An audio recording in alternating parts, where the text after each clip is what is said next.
not. This material world is not a, there is no happiness in this material world, scriptures say. But illusion means no, this world is happy.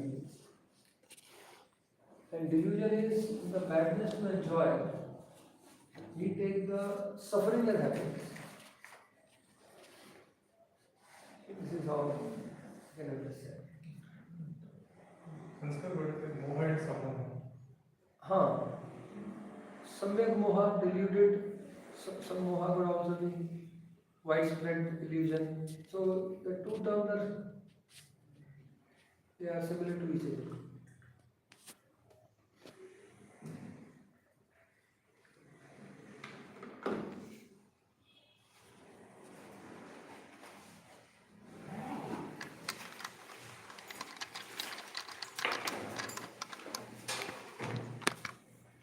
ऐसा है?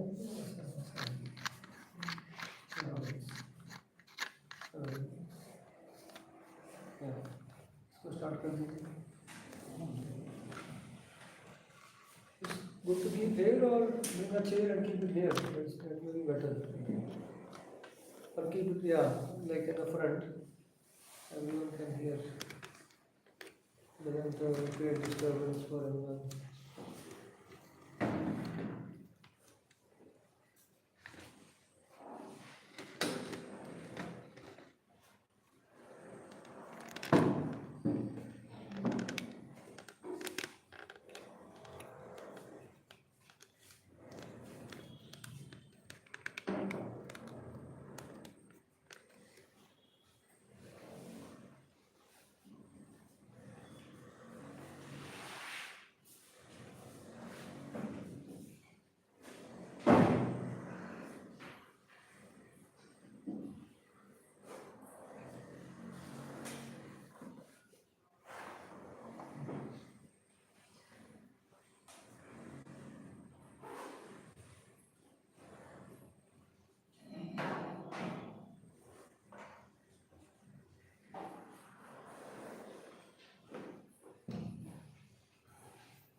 Hare Krishna.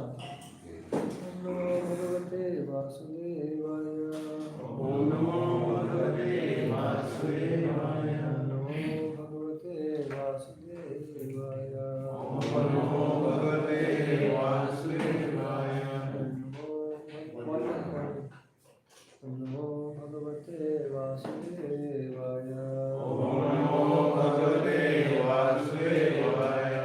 Narayanam namaskritya naram jaiva narottamam devim saraswatim vyasam tato jayamudire. Nashtaprayeshu bhadreshu nityam bhagavateya bhagavati uttamam shloke bhaktir bhagavati nishti. Krishnaya Vasudevaya Devaki Nandanaya cha Nandagopal Kumaraya. कौन जानते हैं इसको? तो सब button use करके देख रहे हैं कौन सा काम कर रहे हैं. Anyone knows?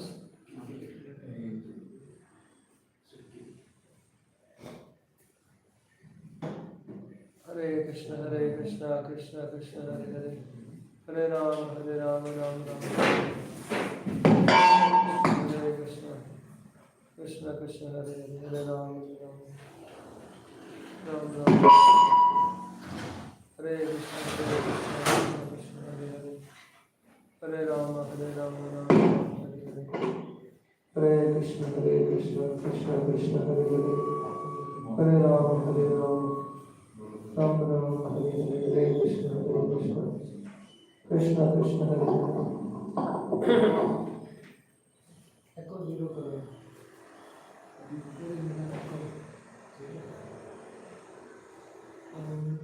किधर है? कौन से लाइन में उसमें है?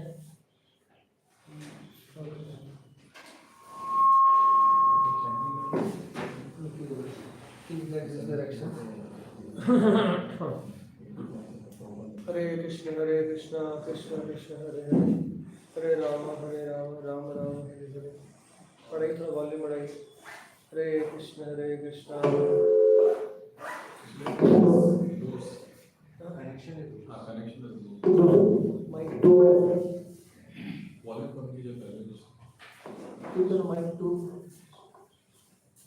Hare Krishna Krishna Krishna Hare Hare Hare Rama volume कम. Ram Hare Hare. Hare Krishna Krishna Krishna Hare Hare Hare Ram. Okay, fine. Hare Ram Hare Hare. पूर्णादस्मिरन्दस्य ज्ञानाञ्जनाशलाकया चक्षुरुन्मिलितं येन तस्मै श्रीगुरवे नमः. नमो विष्णुपदाय कृष्णपृष्ठाय भूतले श्रीमते भक्तिवेदान्तस्वामिते नामिने. नमस्ते सरस्वतीदेवे गौरवाणी चारिणे निर्विशेषशून्यवादी आश्चर्यदेशधारिणे पञ्चाकल्पतरुभ्यश्च कृपा सिन्धुभ्यैव च पतितानां पावनेभ्यो वैष्णवेभ्यो नमो नमः. जय श्री कृष्ण चैतन्य प्रभु नित्यानंद श्री अद्वैत गदाधर शिवासादि गौरभक्तवृंद. हरे Krishna Krishna Krishna Hare Hare Hare Ram Ram Ram Hare Hare. Hare Krishna. So yesterday we studied the first 25 verses of chapter 29. And now himself explains the meaning of the allegory. Briefly, he described the allegory quite elaborately, but he briefly explained its meaning. And thus, Puranjana, who is the living entity in this material body, he concludes that the living entity suffers for 100 years. What is the cause of suffering? That's what we call, as we studied in the last verse, which was verse 25th last week. What is the cause of suffering of the jiva?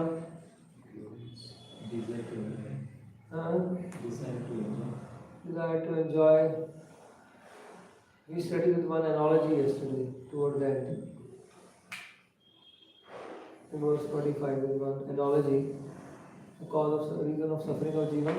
Just like this reflection that falls on the water. Huh. So the water gets medium gets divided. So actually living entity will not be getting disturbed, but because he's thinking that What is imposed? And what is imposed on the jiva? The qualities of grass and The quality of the matter, the quality of this body are imposed on the living entity. This is very important to understand.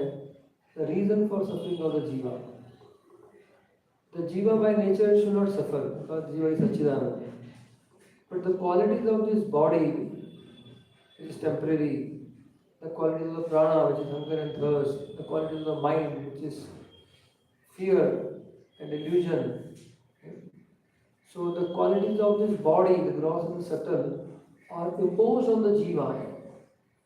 And the jiva thinks, I am feeling hungry, I am in great anxiety, I am going to die out of the fear of death. This doesn't exist for this. They are imposed on the jiva. The qualities of the matter, which is the gross and subtle body, are imposed on the spirit soul. Just like, very nice analogy, the moon when reflected in the water quivers. On the moon there is no quivering. What is the quivering? Kiska dharma hai? Quivering is the dharma of water. Water quivers. That quivering is imposed upon reflection. So we are all reflections in the material world. We are in that position. In our original position, Sachidananda, there is no quivering, no suffering. So the suffering is due to the imposition of the qualities of Prakriti, matter, the body, on the pure spirit soul. So this is one of the best analogies to understand the suffering of the jiva. Okay, we are, yes, so Water refers to what? This condition of the body. Sorry? This water refers to. Water is the matter, the material world. We are in the material world, we are not in the natural position. Water is the matter. The quality of the water is quivering. That is imposed on the soul. Okay, so we start with 26-27. Yadatmanam vidyaya. This is chapter 29, verse 26-27. Yadatmanam vidyaya. Bhagavantam param gurum. Puruषस्तु विसर्जेत गुणेषु प्रकृतिः सुद्रेक् गुणाभिमानी सतता कर्माणि कुरुते वशः शुक्लं कृष्णं लोहितं वा यथा Karma विजायते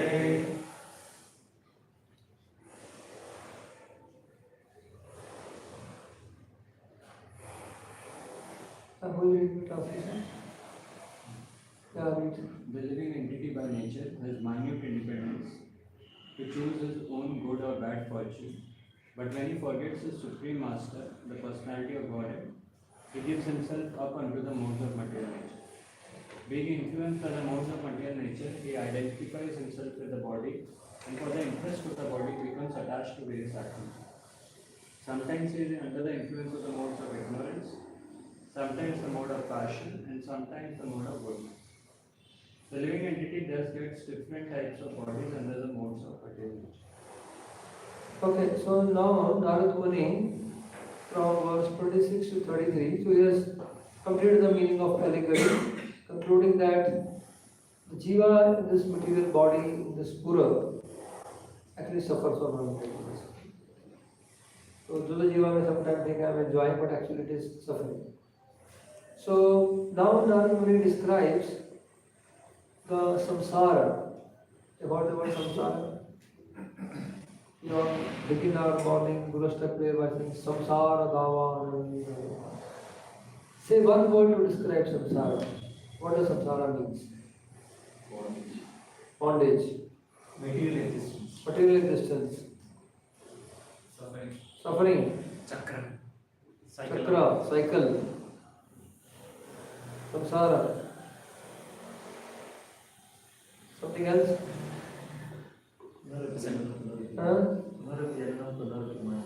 One word. Ocean. Yes. Like a cycle. Ocean. Samsara is the ocean. It is vast. Then difficult. Very terrible. very vast, very terrible. Then Sense gratification. samsara, self gratification, fine. Huh? Forest of fire. Forest fire, samsara, dama, forest fire. So all these terms describe samsara. In the Lakshmi Narasimha Mamadehi Karavalambam Stotram, there are 8 comparisons of samsara. Samsara is like a bhujanga, samsara, sarpa, dhanbhaktra, bhayaprati, vra, like that. So there are 8 comparisons of samsara. So once I gave one class on samsara ashtakam. Guru Ashtakam, actually what we are singing is Guru Ashtakam in the morning. But Srivas Shankaracharya described 8 comparisons of samsara. How people are drowning in the ocean of samsara. People are being crushed by the python of samsara. People are being crushed under the feet of the elephants of samsara. People are bound up, you said, bondage, bound up in the net of samsara, like that. So there are 8 comparisons you can refer, and it's a nice one talk, how this samsara is, we are drowning, we are being caught up, we are being bounded, we are being crushed, we are being trampled upon, like that. All these comparisons are described of samsara. So Narad Muni is describing the samsara here, the Puranjan. What could be his purpose of description of samsara? Create fear and Huh? to create fear and To create fear, find something else, detachment. attachment. Yes, the main purpose is the samsara is described so that he should desire to get out of it. Actually, desire to get out of it.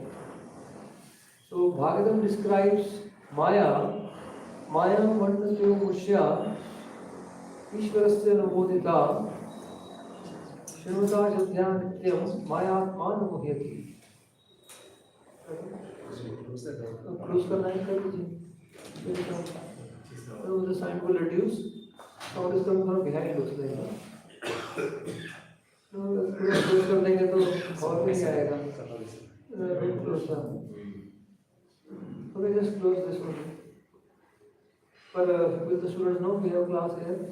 So they haven't come. नहीं यहाँ से नहीं आ रहा Voice सब तो बंद है उधर हाँ? इधर सब बंद है Sound पीछे से आ कैसे रहा है? कैसे आ हाँ? From this side. On this side, huh? Yeah. So keep that open. What's the point of closing the door when air is stopped, sound is not stopped?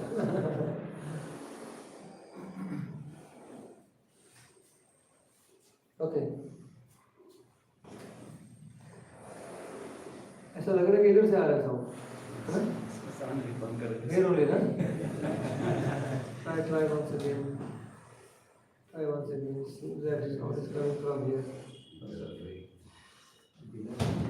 सामने कंस्ट्रक्शन चल रहा है Yeah. So this side construction sound. Fine, let it be. If someone comes, you ask them to close the door again. Sit down. They will be able to hear, I am sure. When you come down. Yes. Okay. So, yeah, so these are all the comparisons of samsara. So, they said that Bhagavatam describes Maya. Maya Mandato Mushya Ishwarasya Namodita Shrunta Shadhyanityam Mayatman Muhyati. But here about Maya will be saved from the bewilderment of Maya. Bhagavatam describes the dharma to save a person from a dharma.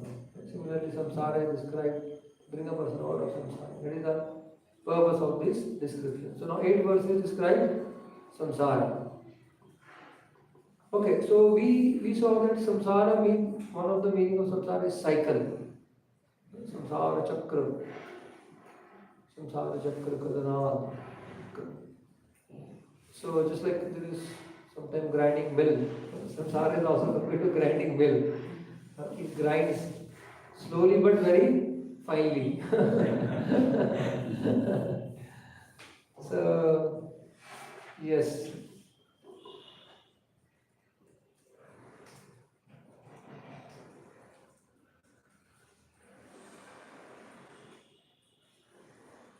So samsara is the chakra. Can you describe philosophically chakra? What kind of chakra it is? What are the elements? Janma Mrityu Jara Vyadi. This is one chakra. Samsara is birth, old age, disease, and death, and then it goes on in cycle. Fine, good. What else is samsara? What else is chakra? The spokes are the Huh? days. Spokes are the 365 days. Uh, And that.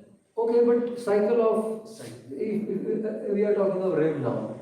On the rim, you put on the rim birth, old age, disease, death. Again birth. Cycle. That which continues. So therefore, describe what in the samsara continues like this. Birth, old age, disease, death. What else? Planetary system. Wait. Planetary system. Huh? Planetary system. Yes. So here is a animal birth, human birth, devata birth. Right? So in cycle we get higher births, in the middle planetary system, lower births, and so on and so forth. So that the cycle, it continues the cycle. One goes up, that's like the wheel goes up, then comes in the middle, then comes down. So we are going in the lower, middle, upper planetary system, in the lower species, middle, medium species, higher species. That continues the cycle, samsara. What else continues in cycle? Karma. Karma. Not karma alone exactly. We will see that. We'll include karma in one of the cycle. What else? Bhogya. Huh? Bhogya. Bhog tyag. Okay, we are enjoying and sometime out of frustration we may do tyaga. Okay, kind of bhog tyag. Time. Huh? Time. Yeah, the time is anyway continuing in cycle. So another way to describe this, the cyclic function is avidya, kam, karma, kaya is continuing cycle. Ignorance, out of avidya, there is a desire to enjoy, and we perform karma. You said karma. We perform karma. Out of karma, we attain particular body, which has its own ignorance. And ignorance continues. Body is under ignorance. So there is avidya, and then in that body we perform we have another type of desires, kam, perform karma, get another kind of body. So the samsara is also described as, just like Janma Mrityu Jara Vyadhi, another cycle is avidya, kam, karma, kaya. This is samsara. Avidya, kam, karma, kaya.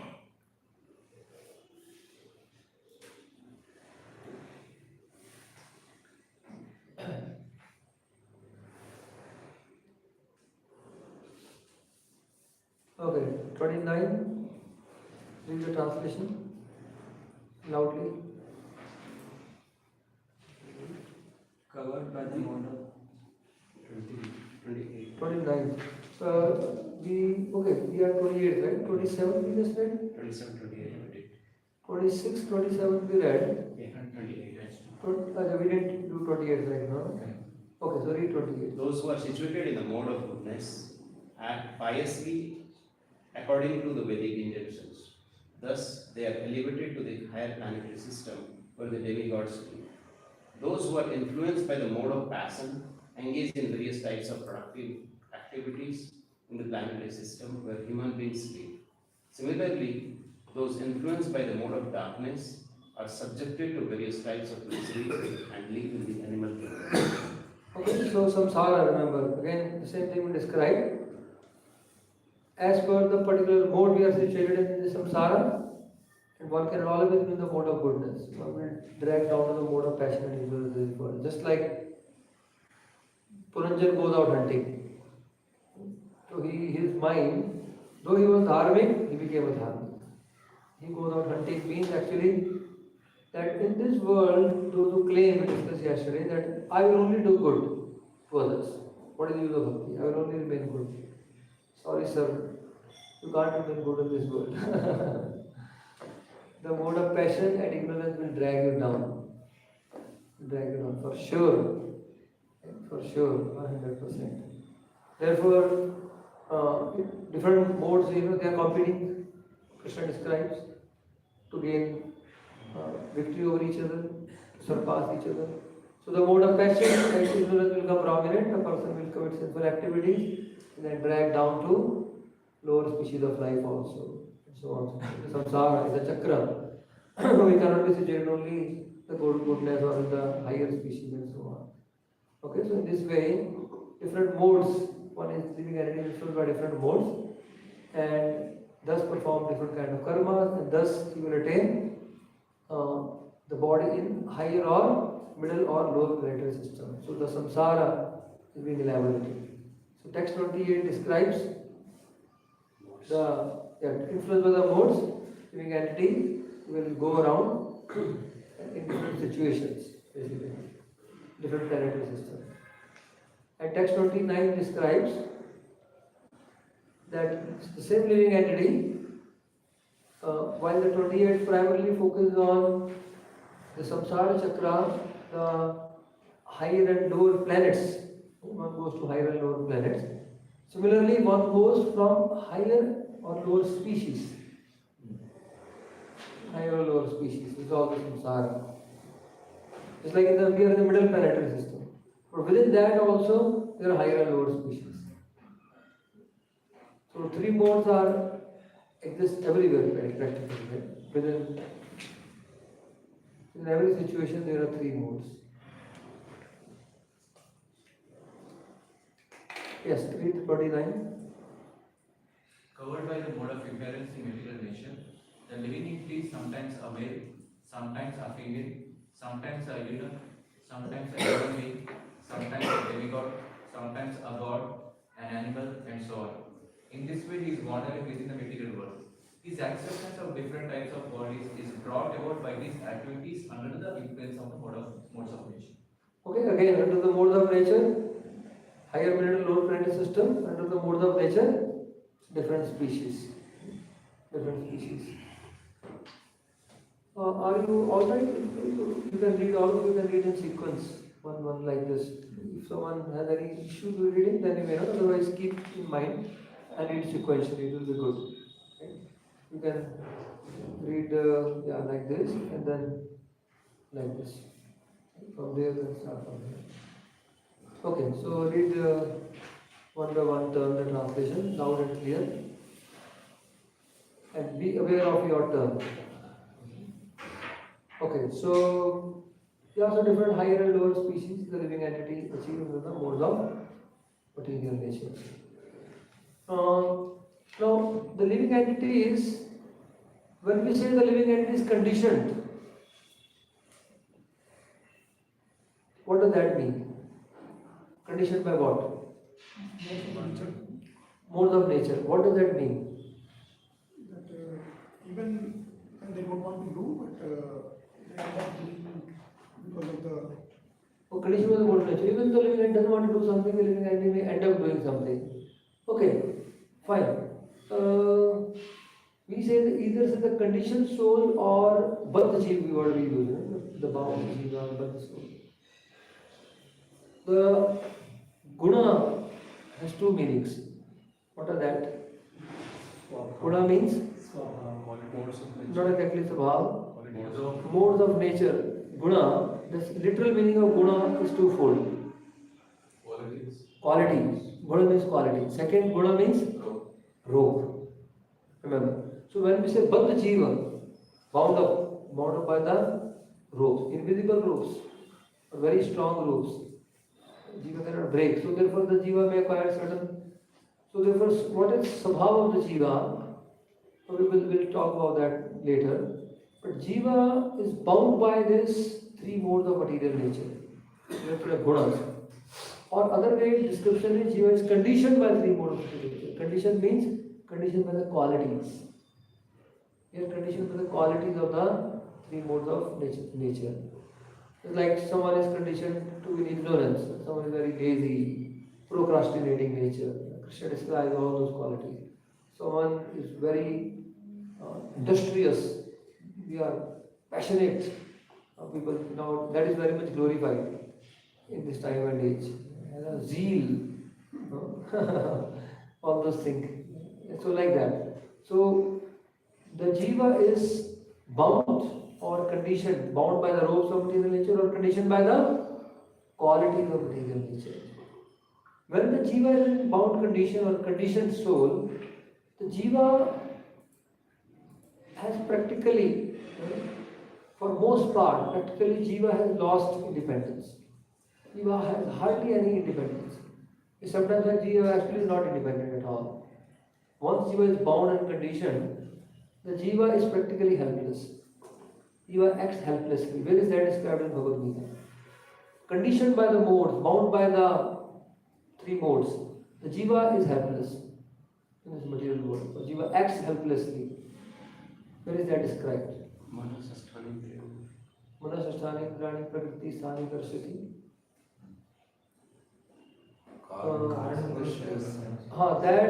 That the modes of material nature are the karan, but the jiva is acting helplessly. Prakriti kriyamanani gunai karmani sarvasha ahamkar vimudhatma karta. Actually, the jiva is not acting. Now the modes are acting because we are subject to. Right? So therefore, the jiva in this material world have actually practically lost all independence. They are helpless. They are being helplessly. All the activities are being carried over the modes they are subjected to. You see, they carried over the modes. Their condition, like someone who is acting under the influence of something else. The two analogies are given in Bhagavatam to describe. When person acts under someone else's influence, that person is like haunted. So we are haunted. The Prabhupada describes this purport also. Here, if you see the second paragraph, under the influence of Maya, the living entity becomes exactly like a person haunted by a ghost. Second analogy given in the Bhagavatam. Under the influence of modes, the living entity is helplessly acting like a person who acts helplessly under some influence. One is like haunted, other one who is mad. Bad person. This is some kind of madness overtakes a person. He doesn't know what the person is doing. So these two analogies are given to explain how the living entity becomes helplessly acts on the mode of nature. Therefore, the great souls do not take the offense of the agya jivas or helpless jivas. Like Vidura was insulted by Duryodhana. Vidura saw that he is helplessly acting under three modes of material nature. Though it was very painful to sharp words, but he excused Duryodhana, understanding is simply an instrument in the hands of material energy. But the beauty of Bhagavatam is it doesn't stop over there. First of all, Bhagavatam removes all negativity and then fills us with positivity. So Bhagavatam says, look, don't take offense of other souls when they act in this way. Right? Someone shouts, someone criticizes, blasphemes, etc. You have to deal with that person, no doubt.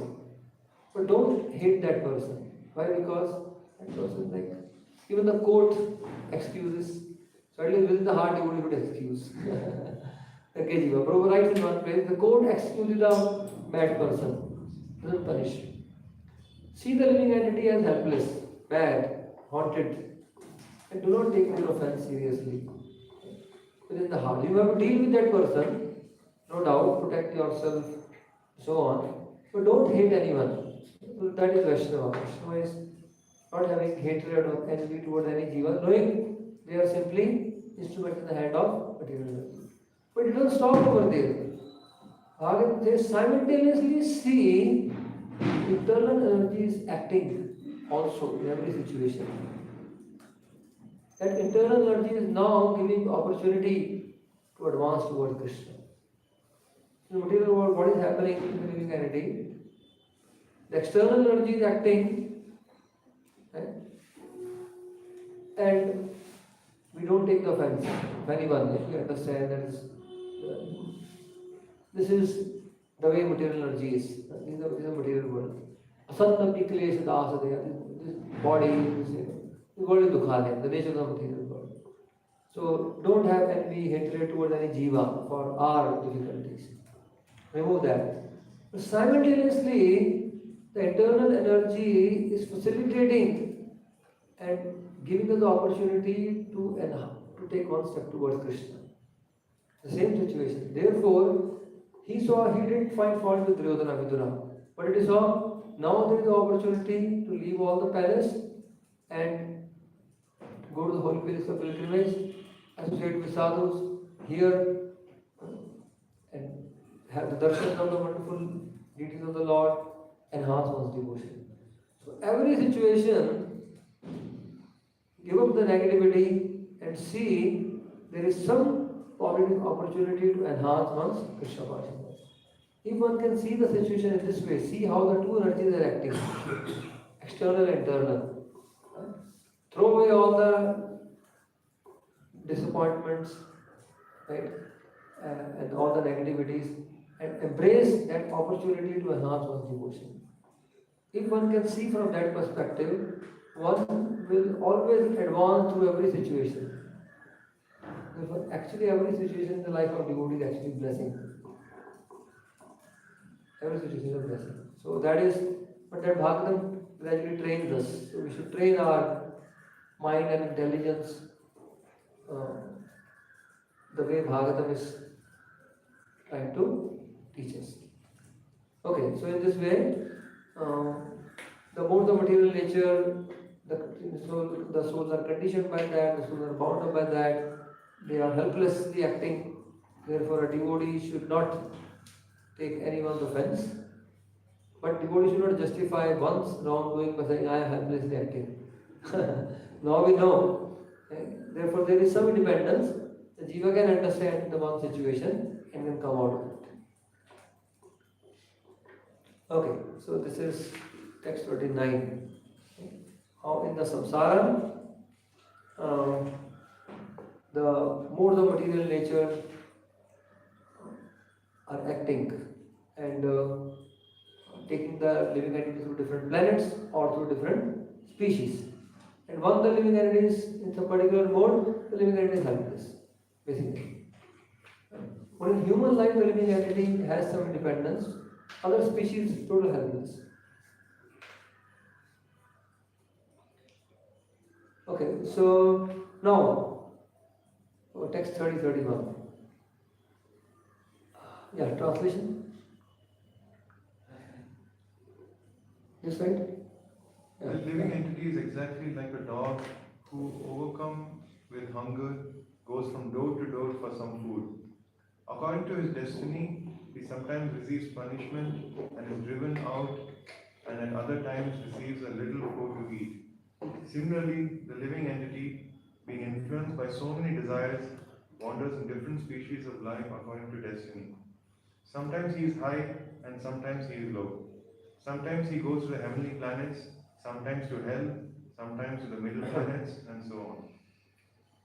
So yes, so of course we have studied the second part, the living entity going to different planets.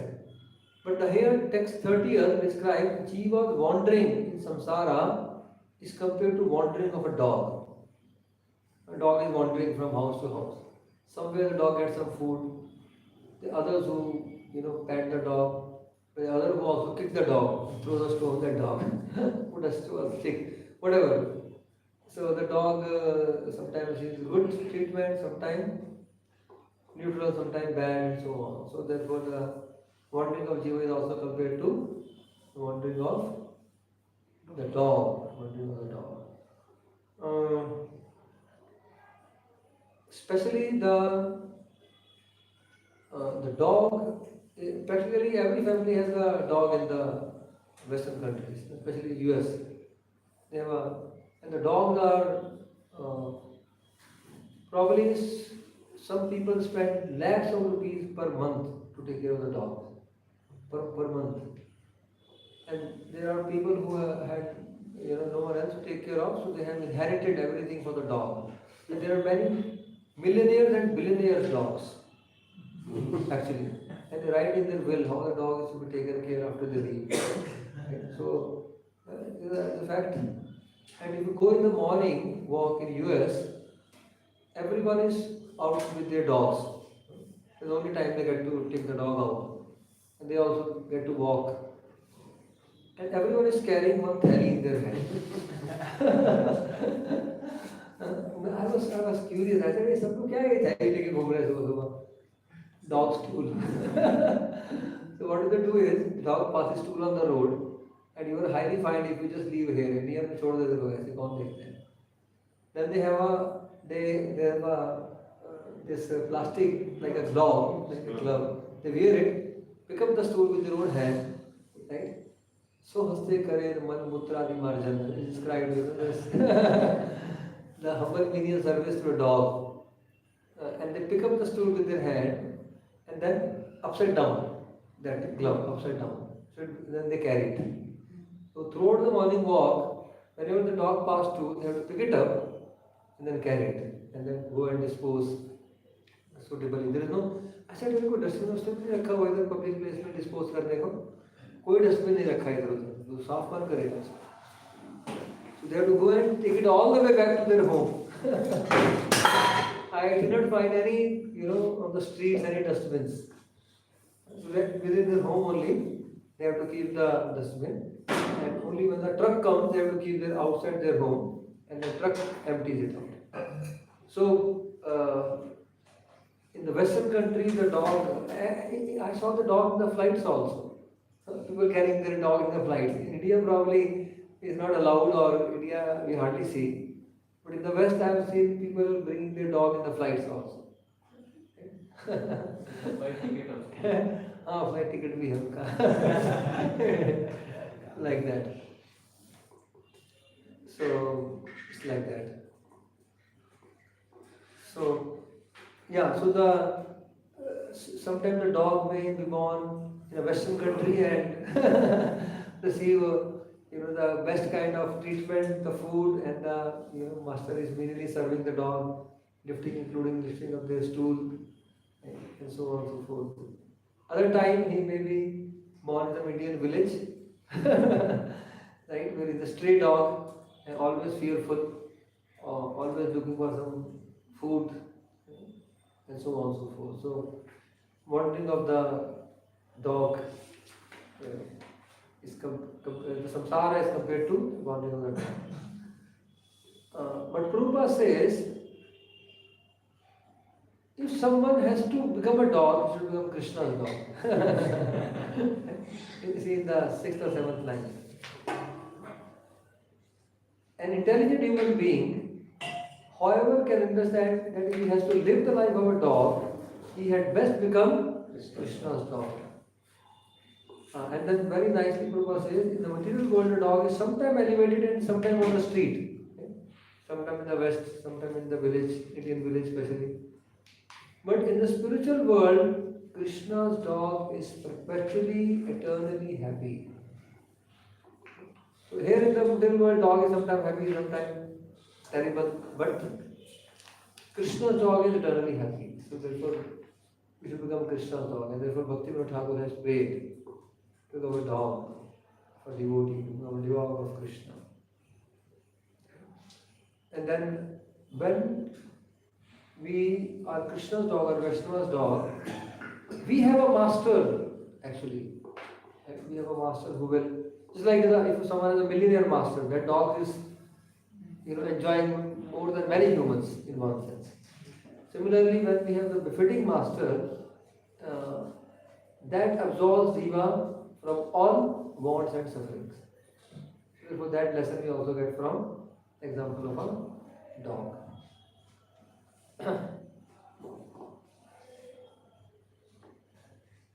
32. Read the translation. The living entities are trying to counteract different miserable conditions pertaining to providence. Other living entities are the body and mind. Still, they must remain conditioned by the laws of nature, despite all efforts to counter these laws. So text 32 describes the living entities trying to counteract different material conditions. That means living entity trying to find a remedy what is the nature of remedy in this world? The solution we take to overcome some problem. What is the nature of that remedy? It's temporary. What else? So create It creates more in taste. it creates another kind of problem. Another problem. Something else? What did you say? I didn't understand.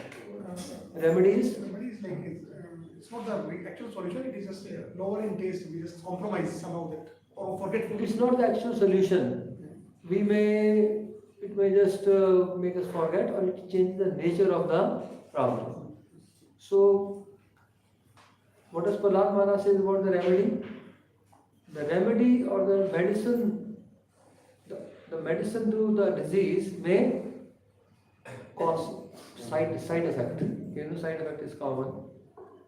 Sometimes the people die because of side effect of the medicine. There are many such cases. They take a medicine to cure a disease and the side effect is greater than the disease. So therefore, dukkha tadapi dukkham. The aushadhi brings either another kind of misery, or it may increase the misery, or it may shift the problem. Right? So like that. So in this material world, there is actually no remedy. It's described, there is no remedy. The next verse will describe shifting. This verse is actually no remedy. It may it may actually enhance the problem also, you know. So what is the only remedy? What is the remedy prescribed by Prahlad Maharaj in the same verse which he says, dukkha tadapi dukkham? The problem of the medicine for the disease may enhance the disease. Then what is the real medicine? Dukkha tadapi dukkham tadhyaham bhumam brahmami vadame tava dasya yogam. The actual remedy is to actually serve the Lord, become a servant of the Lord. We prescribe dasya yogam, serve the Lord. Okay, so in this way, the remedy in this material world is actually no remedy. That is been described. So, text 33 elaborates on the same thing. Let's recite. Yatha hi purusho bharam shirsa gurumudvahan tam skandena sadhatte तथा सर्वा प्रतिक्रियाः Yeah.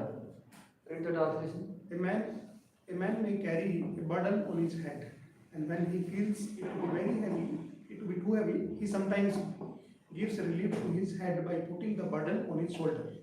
In this way, he tries to relieve himself of the burden. However, whatever process he devises to counteract the burden does nothing more than put the same burden from one place to another. Shifting the burden. I counteract the misery. My right shoulder is tired. Put on the left. A heavy burden. So like that, or put on the head. So in this material world, the remedy may only shift the problem. Many times I experience. So therefore, the remedy is actually no remedy. That is the theme of 32 and 33. So what is here Narada Muni describing the nature of samsara. Lower or higher destination, lower higher species, the living entity suffering, whatever remedy the living entity takes may either increase the suffering or may shift the suffering to another kind of suffering. So that is being described. So that is the section 26 to 33. First 25 verses he explained the allegory which he has explained. Then he described the nature of samsara. Because Prji Barhishat is very attached to the enjoyment in the samsara. But actually he is suffering, he is not able to see that. Narada Muni is describing him to make him detached from samsara. The discussion of samsara is for the purpose to make Prji Barhishat detached from the samsara. Okay. Now, Prji Barhishat may say that I will counteract the samsara, but it's commonly known that one can overcome the suffering which you just described by doing sacrifices. By performing sacrifice, one can overcome the sufferings. Right? Okay, so let's see what Narada Muni speaks about that. So now the next section is how to overcome samsara. So the samsara is described, but how can one overcome? That is being described. 34.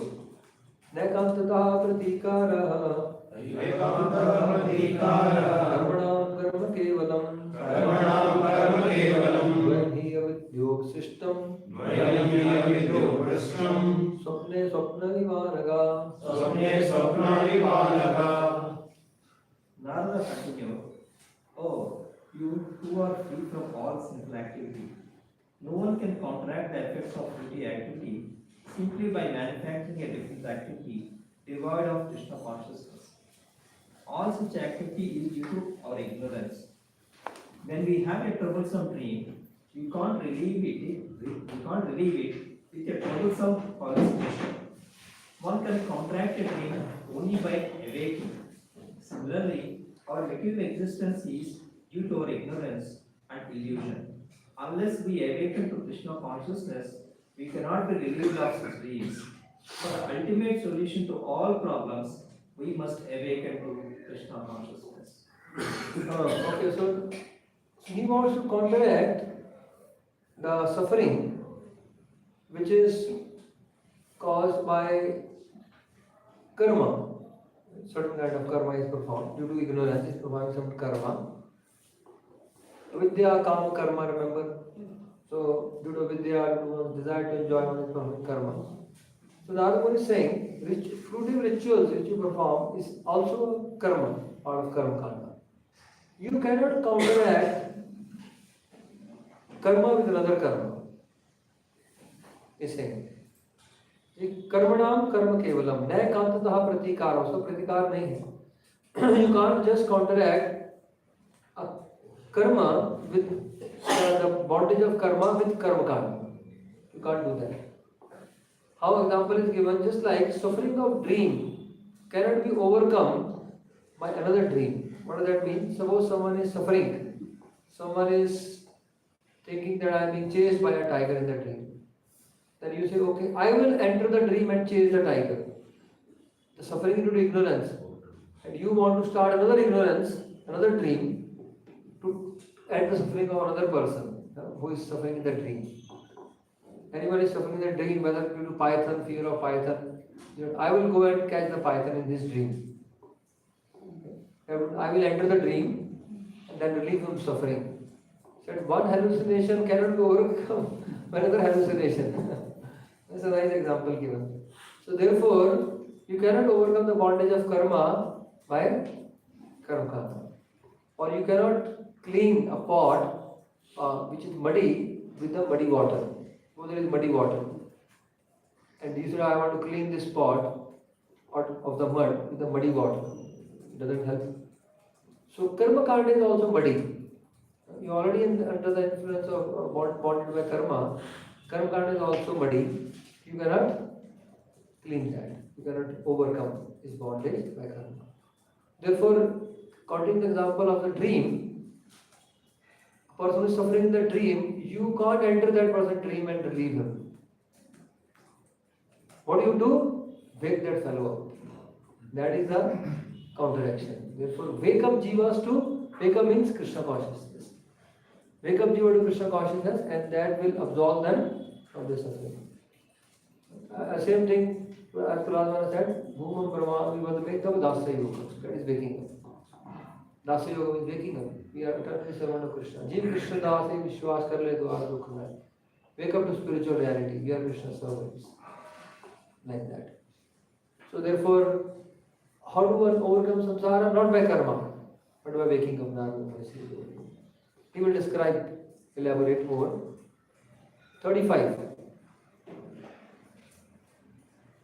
Read the translation, yeah. Sometimes we suffer because we see a tiger in a dream or a snake in a vision. But actually there is neither a tiger nor a snake. Thus we create some situation in a subtle form and suffer the consequences these sufferings cannot be mitigated unless we are awakened from our dream. Okay, now, is the suffering of the jiva real or imaginary? Answer with the reasoning. Is the suffering of the jiva real or imaginary? Imaginary. Imaginary. Like, Because no, give example. Just give one example in 1 or 2 words. same example, so tiger or snake is biting a person. In a dream. Yes, in a dream. Dream example. The tiger and dream. So there was suffering of the jiva is imaginary. Someone has a different opinion. Imaginary but appears to be real.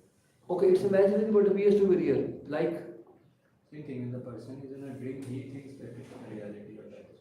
okay, but it appears to be real. Or let's refine this answer. This is very important to understand. The suffering of the jiva is imaginary, but but the experience is real. What is imaginary is the cause of suffering. The dream is imaginary.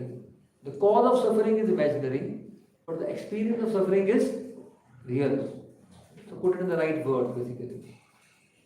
In the dream, you can see the heartbeat is increased, the blood pressure is up, person is sweating, the temperature may rise. Right? The experience is real. Therefore, if there is no experience of suffering, there is a question of. Therefore, the Jnani says, not text 35 is about Jnanis. Jnani says that this suffering is imaginary. Therefore, just by knowledge, the suffering can be mitigated. He said, why are you talking of removing the suffering when the suffering is imaginary? The Jnani says. What is the question of removing the suffering when the suffering is imaginary? No, what the experience is real. Experience is real. So therefore, the Jnani says that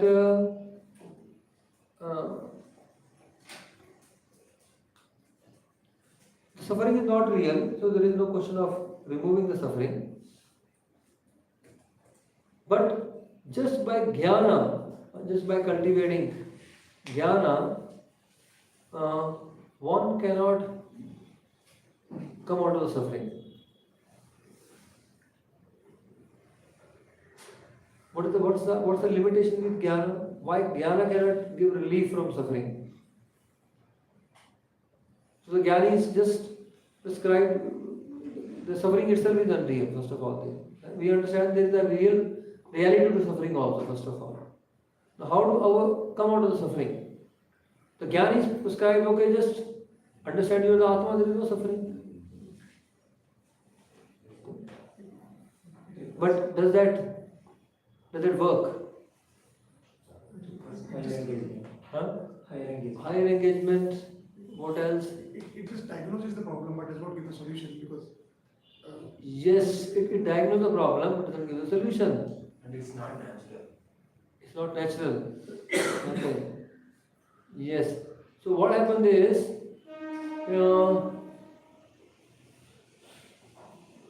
the difference between Jnana and Bhakti is like this. Jnana solution. A person says, look, like a person told his friend, you are smoking cigarette, it causes cancer. Don't you know? I know. Why can't you give it up? He said, no, chhod diya. Threw the pack of cigarette. But giving up cigarette smoking, no big deal. I have given it up many times.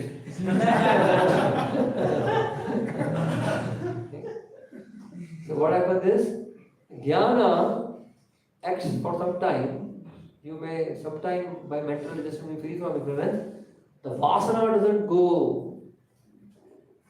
The inherent propensity to enjoy doesn't go away with jnana. The jiva is caught up, right? Jiva is bound by the impressions of enjoyment which causes him to desire that enjoyment again and again.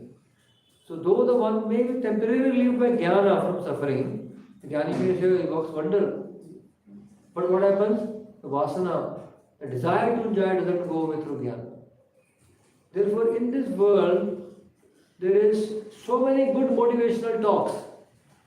millions of good books being written, and it gives nice, very good, very good. Some temporary relief because the mind, for sometimes situated in sattva. By good advice, what happens? Mind is sometimes situated in sattva, then you feel some relief. But what happens? Again you come in samsara, then you are caught up by your own desires to enjoy. Therefore, all the good advice of this world, any good advice, any good talk, any motivational talk, it all is feel good. It makes you feel good for some time. But there is no lasting good. Why? Because there is no process. Unless one follows the process of Krishna consciousness, the problem doesn't go away from the root. It's just that there is a pain, take a painkiller. Okay? So take a painkiller. And then you feel good for some time. And then pain comes again because the root cause has not gone. So the jiva's desire to enjoy, the vasana of the jiva, can only be mitigated by the process of sadhana bhakti.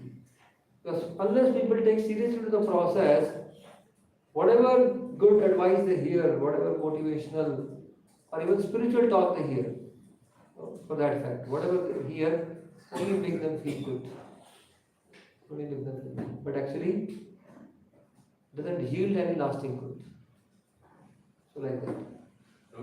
Yes. For Brahmachari class, we had a similar discussion. But we could conclude on a person with jnana. So he can attain personal liberation. So a person who has vasanas, how he can attain personal liberation? Well, that person, therefore, kalesho dhiktaraste sham, vyakt asakta chetasam. So that person with very hard struggle, and that jnani who has an element of bhakti, and not shushka jnani, there are different kind of jnanis. Brahmaji says, Shreyashidam bhakti mudasyate vibho krishyanti ye keval bodhalante. Or Krishna also says in Bhagavad Gita, what is that? Vyakta sakta chetasam, kalesho dhiktaraste sham. The process of jnana is very troublesome. If there is no bhakti, there is only trouble, and the person attains no good. Okay, that is one. But those who practice some meditation along with jnana, the jnana also has some meditation or hearing the process, etc. The jnana yogi for the steadiness of the jnana practice some dhyana included. So there are some elements of bhakti in process of jnana, which is jnana yoga. Yoga means bhakti. That small element of bhakti, secondary element of bhakti, when practiced, that destroys their vasanas gradually and frees them from that. The path is troublesome, but they can become free and be liberated. So it's actually the bhakti that liberates, not the jnana.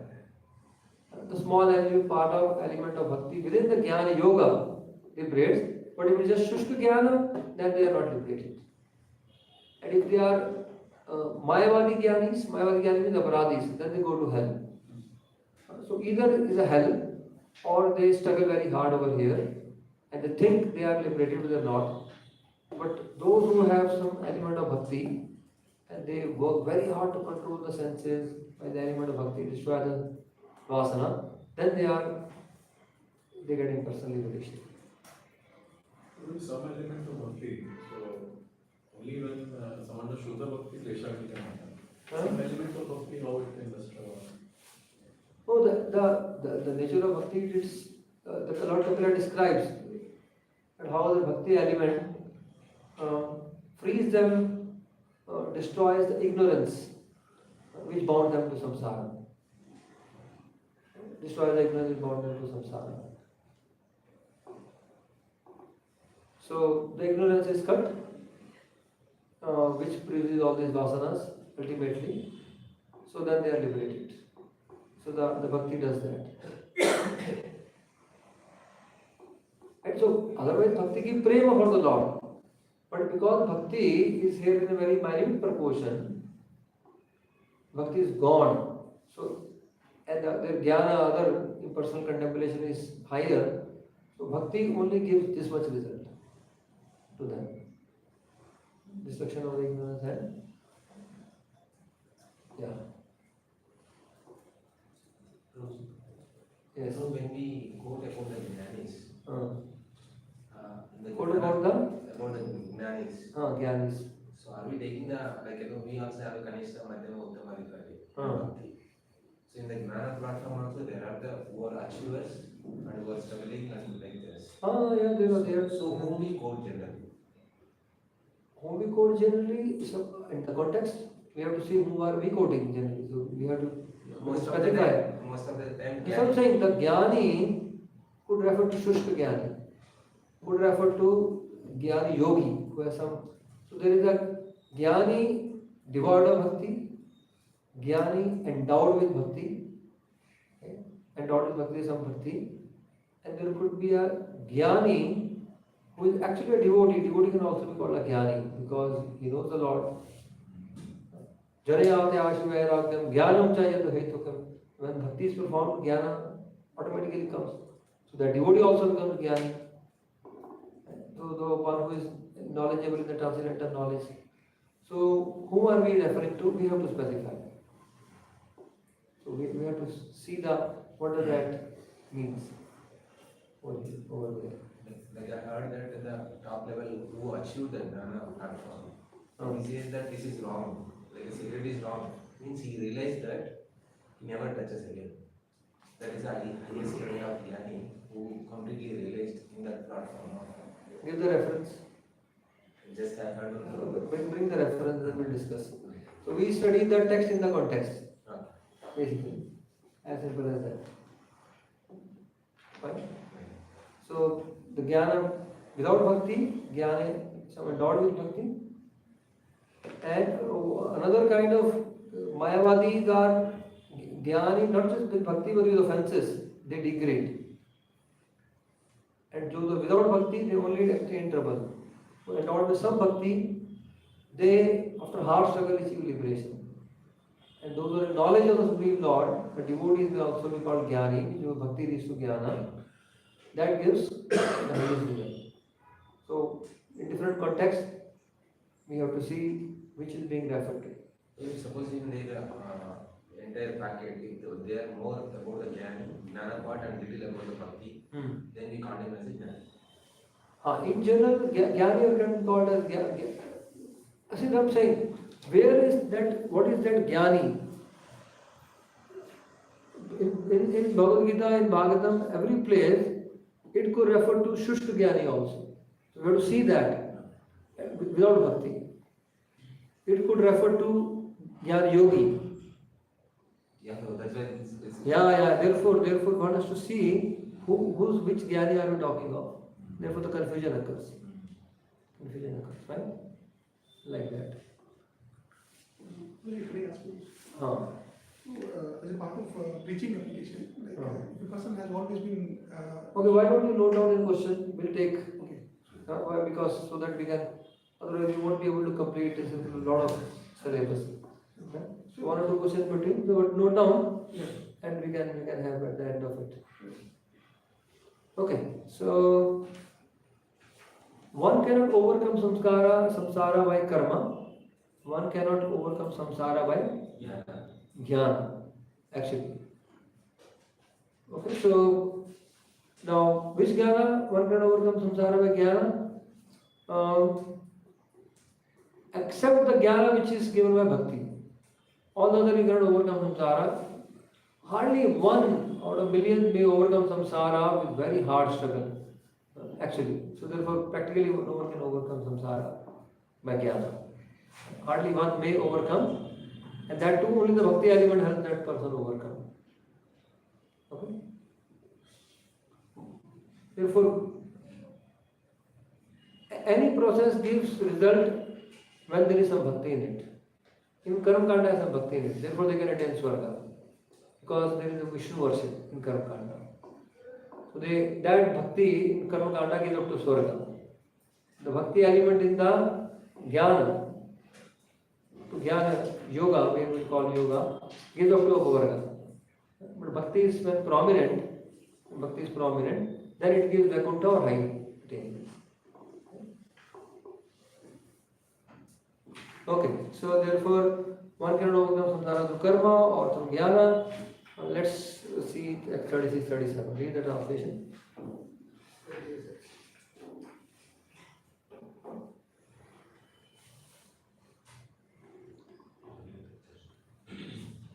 Who is reading? Yes, the real No, we are going sequentially from here. Yeah. Okay, we have done that? Okay, fine. Yeah, read. The real interest of the living is to get out of the miseries that causes him to endure repeated birth and death. The only remedy is to surrender unto the Supreme Personality of Godhead through his representative. Unless one renders devotional service unto the Supreme Personality of Godhead, Vasudeva, one cannot possibly become completely detached from this material world.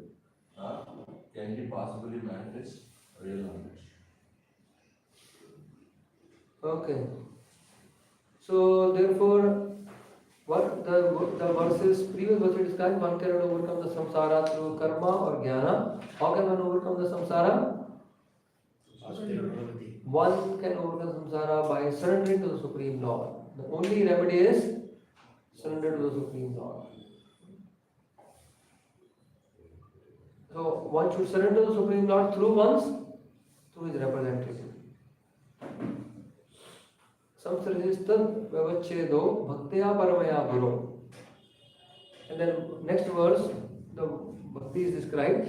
Vasudeva Bhagavati Bhakti Yoga Samahita. Instead of Priyojita, it is Samahita. Sadrichen Vairagyam Jnanam Cha Janayishyati. Very close to the verse in the first canto, which is, let's recite that verse.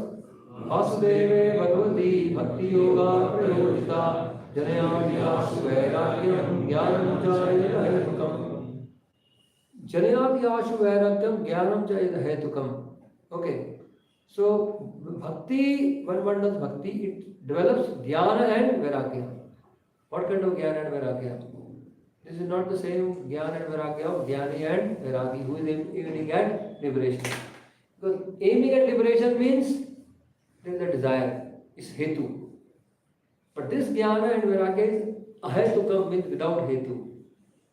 You see the difference over here? So the Jnana of Jnana Yogi and Vairagya of the Ashtanga Yogi is aimed at liberation. But Jnana and Vairagya of the Bhakta is devoid of liberation. It is the same nature of Bhakti. Therefore, what is the Jnana of the devotee? The knowledge of Sambandha Abhideya Prayojan. That is the Jnana. That comes by rendering Bhakti. Even if the Lord says, those who render Bhakti to me, I enlighten them within the heart. Jnana Deepena Bhashpata. So, that knowledge of one will have complete knowledge of Sambandha Abhideya Prayojan. The knowledge of Lord's name, form, pastime. That is the Jnana of that which arises from Bhakti. It's not Jnana of the Jnana Yogi. Similarly, Vairagya, he develops repulsion toward all sense objects, the Vairagi. What is Vairagya of the devotee? It is detachment from sense objects but not repulsion. Therefore, it is Yukta Vairagya. So in this way, the Vairagya of the devotee, and so he is detached from everything. That is not, so the nature of the Vairagya, Jnana Vairagya that arises from Bhakti is different from the Jnana Vairagya of the Jnani and the Ashtanga Yogi, which aims at liberation. So in this way, Bhakti is a solution. And a devotee, when rendered Bhakti, becomes free from samsara and he becomes knowledgeable and renounced. But his knowledge and renunciation is different. Okay, so we go ahead. 38. O best of kings, one who is faithful, one who is always hearing the glories of the Supreme Personality of Godhead, who is always engaged in the culture of Krishna consciousness, and in hearing of the Lord's activities, very soon becomes eligible to see the Supreme Personality of Godhead face to face. Okay, so not just one will be freed from samsara, So Narad Muni has prescribed surrender to the Lord through instruction of Guru. And the surrender begins with what? Hearing. But important thing, when we say hearing, or even when we say chanting, this is very important for us, because we tend to single out. We have some kind of, approach, singling out something.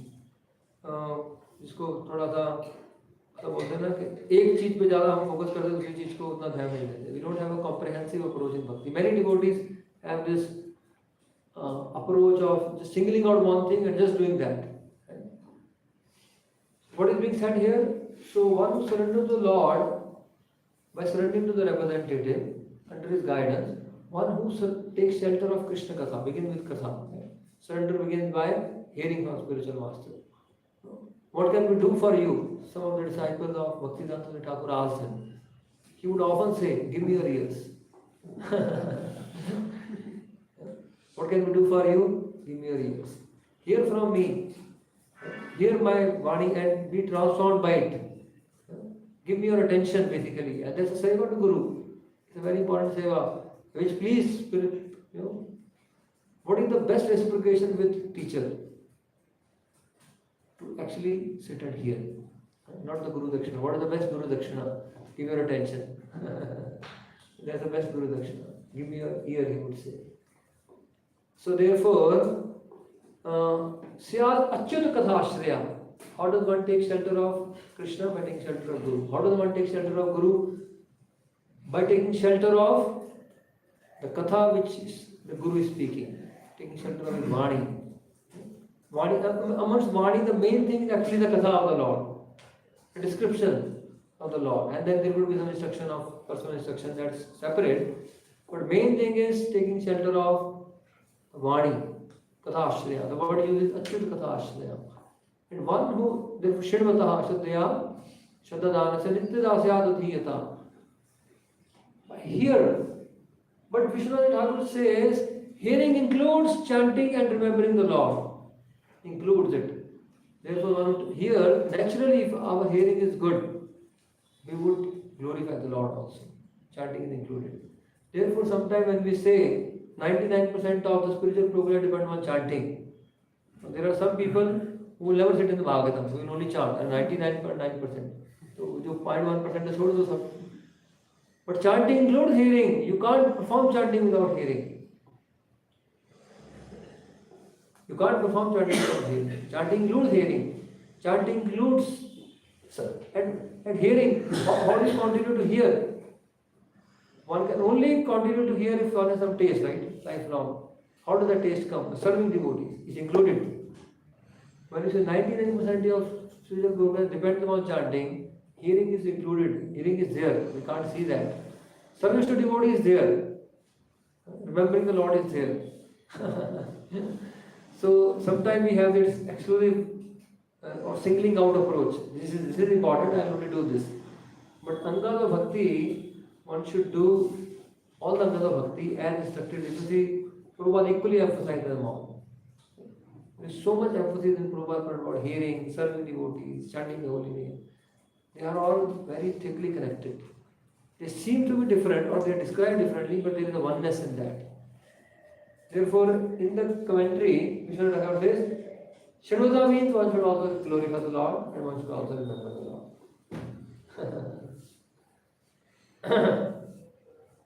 And Arjuna will, and of course in this series of chapter we will also see that all of these can, and how can hearing be properly performed? Bhakti muhu paravatam tvame prasammu. Satam prasanganam vire sammu. You can only hear and have the continued inspiration to hear. You can only properly hear and have the sustained inspiration to hear on association of devotees. The hearing cannot be performed without proper association. You see? So some include over like that. So Shadvataha Shaddadanasya. And then one can see the Lord in this way. So the process to overcome Samsara is surrender to Guru, surrender to Krishna means surrender to Guru, means surrender to his Vani, Krishna Katha. Krishna Katha is Vani of Guru. Okay. So sometimes people have this idea, surrender to Guru Vani means surrendering instruction. But the main instruction is here about Krishna. Actually, it's not about Krishna. The Katha coming from the mouth of Guru is also Vani. And serving Vani means hearing it. Hearing it. One should know that. Okay, 39:40. My dear king, in the place where pure devotees live, following the rules and regulations and thus purely conscious and engaged with great eagerness in hearing and chanting the glories of the Supreme Personality of Godhead, in that place, if one gets a chance to hear their constant flow of nectar, which is exactly like the waves of a river, one will forget the necessities of life, namely hunger and thirst, and become immune to all kind of fear, lamentation, and illusion. Okay. You see? So now, Bhakti is being described. Surrender to Krishna, surrender to Guru, surrender to the Katha. What should be the attitude? What does that surrender mean? What should be the attitude? So what should be the attitude for hearing? One should hear with firm ears. Firm ears. Firm ear means what? Can you say one word? One should hear with firm ears. Study. Study the literal meaning. When we say, with attention. Firm ear. Suppose if you have hold of drona and there someone is pouring something, if you don't hold it firmly, what will happen? It spills over, topple over. Okay. Firm ear means attention. What else firm ear means? Uninterrupted. Firm ears. Okay. Something else? One should hear with firm ears, with attention. And second thing, Shravana Vyagra Chetasa. What is that? Eagerness. So therefore, see, you have to understand this all to get the right result. What does surrender means? And then we surrender to Katha of the Lord. But we have to hear with attention and eagerness. That is, with firm ears, with attention and eagerness. Otherwise, what may happen? It may just spill out or drain off. And firm ear and firm drona, just solid. They can put something in drona, it may either leak or topple over. So like that. Therefore, the proper way of hearing is being described over here. Vyakra Chetasa. Piyush Shesh Sarita Parita Shravanti. One has to hear this. And the ears are like dronas. Ears like dronas. One has to have firm drona. One should hold it firmly, hear with attention, with eagerness, and avoid offenses to devotees which are like the holes. Otherwise, even if you are hearing and gathering, it's leaking away. Leaking away. Yes, okay. One quick question. Sorry, what is Drona Guru? Dona. Dona. Dona is leaf cup. Ears are like leaf cup. So don't spill out the mercy. Hold with firm. Right? Hold the mercy and don't drain out it also. So holding firmly means attention and eagerness. And not draining means offenses which creates a holes in this dona. The ears are described as cup in Bhagavatam only. In Bhagavatam, one of the verses describes ears as cups. Donas.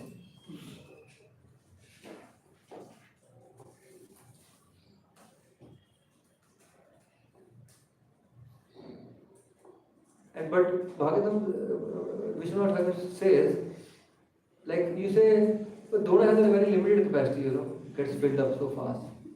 He said, this Dona is connected to space which is unlimited. Therefore, you can go on hearing and thus the cups will never be filled. But devotee says, we are never satiated. You cannot, this Dona, though seems to be small, actually have unlimited capacity. This is another nature of the Dona. Ishtakananda. Putenasya. I'll tell you which verse describes the year of Dona. These cups. No, it's not coming. Maharaj is asking for million years. Yeah, he's asking. Yeah. Yeah, the word. Fine. It's elaborated like as a Dona in one of the words. Fine, I'll try to refer it later. Okay, so which verse have we covered? 39. Okay, 39, 40, na? Yeah, read the next. Because the conditioned soul is always disturbed by the bodily necessities such as hunger and thirst, he has very little time to cultivate attachment to hearing the nectarian words of the Supreme Personality of God. Okay, now this verse 41, though translation may not directly show it, but this verse says, first, now we have to cultivate, we have to surrender to the Lord. We already discussed surrender to the Lord, we have come to the point of Katha, hearing the Katha of the Lord. In what attitude one should hear Katha. He said that those who are absorbed in the bodily necessities, they hardly have any time to hear Katha. It means on their own, right? One will never be able to do that. Therefore, one needs association of devotees. Only in association of devotees can one properly hear. So the text 41, Vishwanath Thakur says, Bhakti cannot develop for those who are absorbed in body without association of devotees. In association of devotees, that will start hearing, not on their own. And we can also see, without association of devotees, our hearing also goes down. When you come to association here, that gives inspiration to hear more. Otherwise, hearing comes down. And that is our lifeline. And bhakti inspiration comes down. So it's not easy to maintain the inspiration to hear. Parikshit Maharaj, because he was hearing the right association, his inspiration to hear went on increasing. And that is glorified by Shukdev Goswami. So somehow we must come again and again to association of devotees to hear, to maintain the inspiration or to increase the inspiration. That is very important. Okay, so Narad Muni described in the last section the nature of samsara. How is samsara overcome? Not by karma, not by jnana, but by bhakti, by surrender to Krishna, by surrender to Guru, by surrender to Katha, proper attitude of, and in proper association.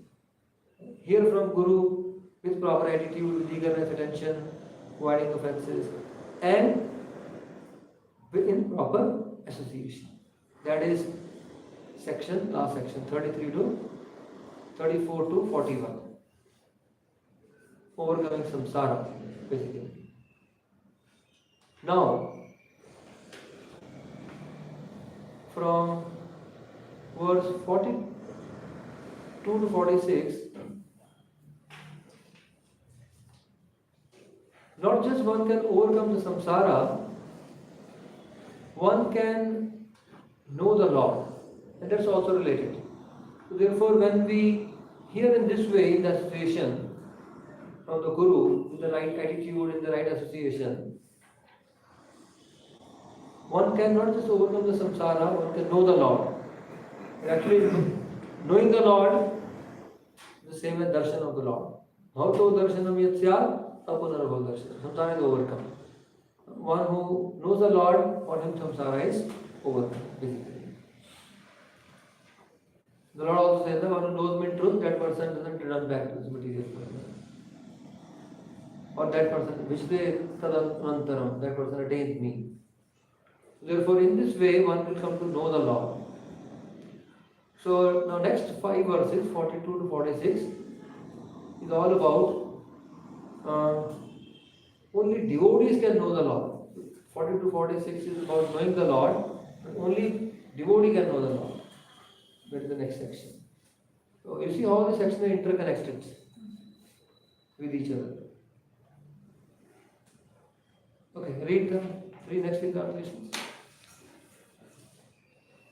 The most powerful Lord Brahma, the father of all progenitors, Lord Shiva, Manu, Daksha, and the other rulers of humankind, the four saintly first-class brahmacharis headed by Sanaka and Sanatana, the great sages Marichi, Atri, Angira, Pulastya, Pulaha, Kratu, Phrugu, and Vasishtha, and my humble self, Narada, are all stalwart Brahmanas who can speak authoritatively on Vedic literature.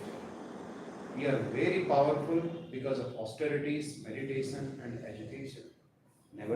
Nonetheless, even after inquiring about the Supreme Personality of Godhead, whom we always see, we do not know perfectly about him. So this section is who can know the Lord?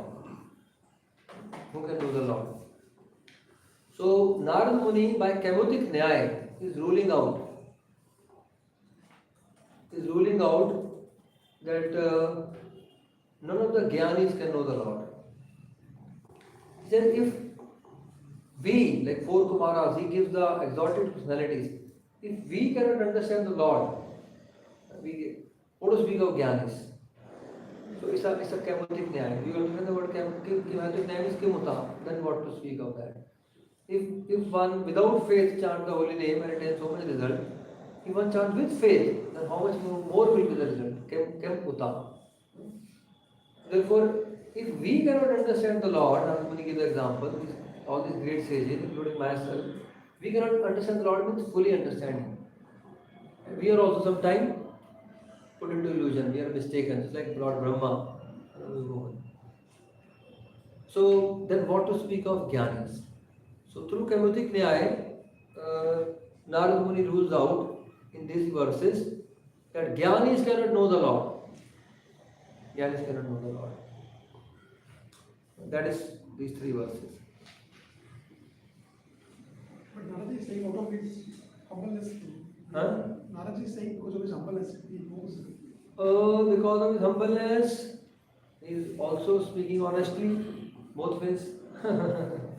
Right? We see that great personality also, and this is Siddhant also. No one can fully understand the Lord. Actually, no one can fully understand the Lord. Vishwanath Thakur says, no one, just like Lord Ananta Shesha is glorifying the Lord, he can reach the limit of it. It says, how can anyone reach the limit of something for which the limit doesn't exist? Just like say, the qualities of the Lord are like positive x-axis. Someone says, I have reached the end of the positive x-axis. And doesn't exist only. You can go on and never reach the end. So the glories of the Lord like infinite, like the positive x-axis, you cannot reach the end because the end doesn't exist. Okay, therefore no one can fully understand the Lord because the Lord is Ananta. How can you fully understand who is infinite? So you cannot reach that. So that's the understanding also. But yes, the Lord reveals to his devotees, and in one sense, it is said that one whom the Lord reveals, he can fully understand. Essentially, right? That devotee can understand. But fully understand means we become fully perfect. Whatever we need to know, that is done. From Lord perspective, no one can fully understand. From our perspective, we are full. So for that will give us full perfection. So Lord reveals whatever we need to understand, and we are full. The Lord will perfect. So the different kind of statements are made. So understand them in this perspective. So one can, at times it will mention that one can fully understand him. Last time it mentioned no one can understand him fully. So from different perspectives. Okay, so Jnani cannot understand the Lord. That Lord Brahma took the path of mental speculation, his own strength, to understand the Lord. He could not. Therefore he concluded, Jananta eva janantu kim bahutyana me prabho manso vapuso vacho vaibhavam tavukocha. See the Brahma spirit. And also Athapi te deva padambujodayo. See the verse in the purport. Without Lord's mercy, no one can understand. 45 translation.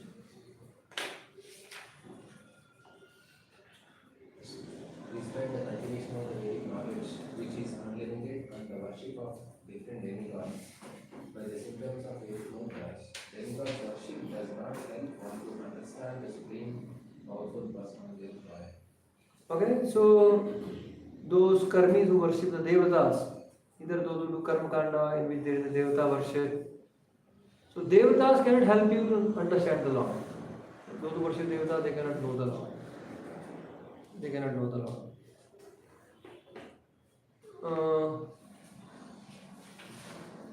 Actually, the devatas are not even independent in bestowing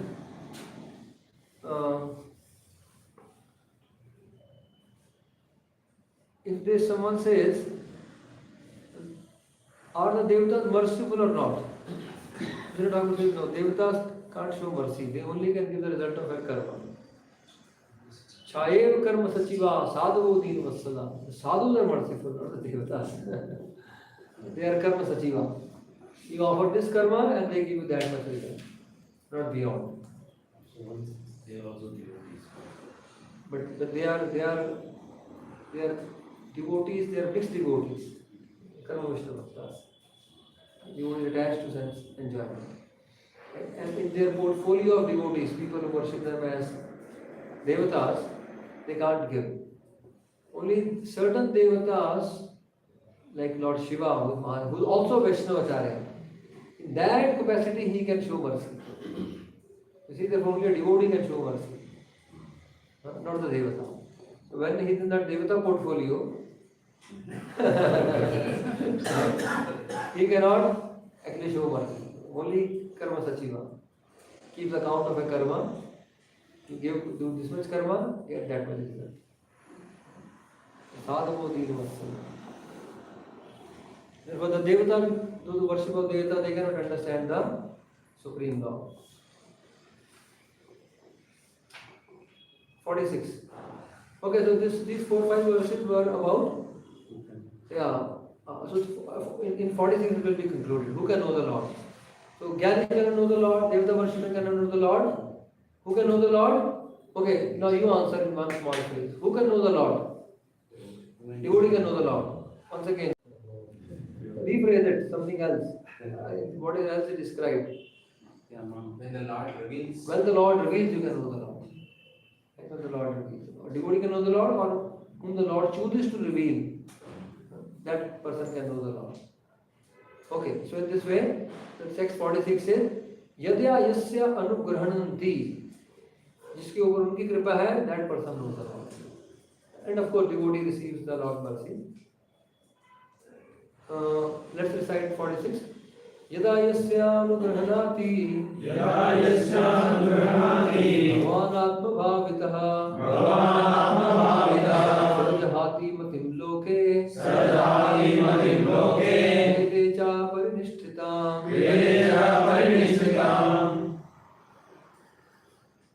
When a person is fully engaged in devotion service, he is favored by the Lord, who bestows his causeless mercy. At such a time, the awakened devotee gives up all material activities, and ritualistic performances mentioned in this. Okay, so the symptom of also, therefore, devotee can know the Lord by his mercy. When he receives his mercy, which comes through Guru, a devotee gives up all material activities. Now it is indicating, the Lord has mercifully sent me to you. Okay? So, therefore now you give up all this foolish activity. That is indicated. When the Lord is merciful, then a person engaged in devotional service and give up all ritualistic performances. So therefore, you should do that now.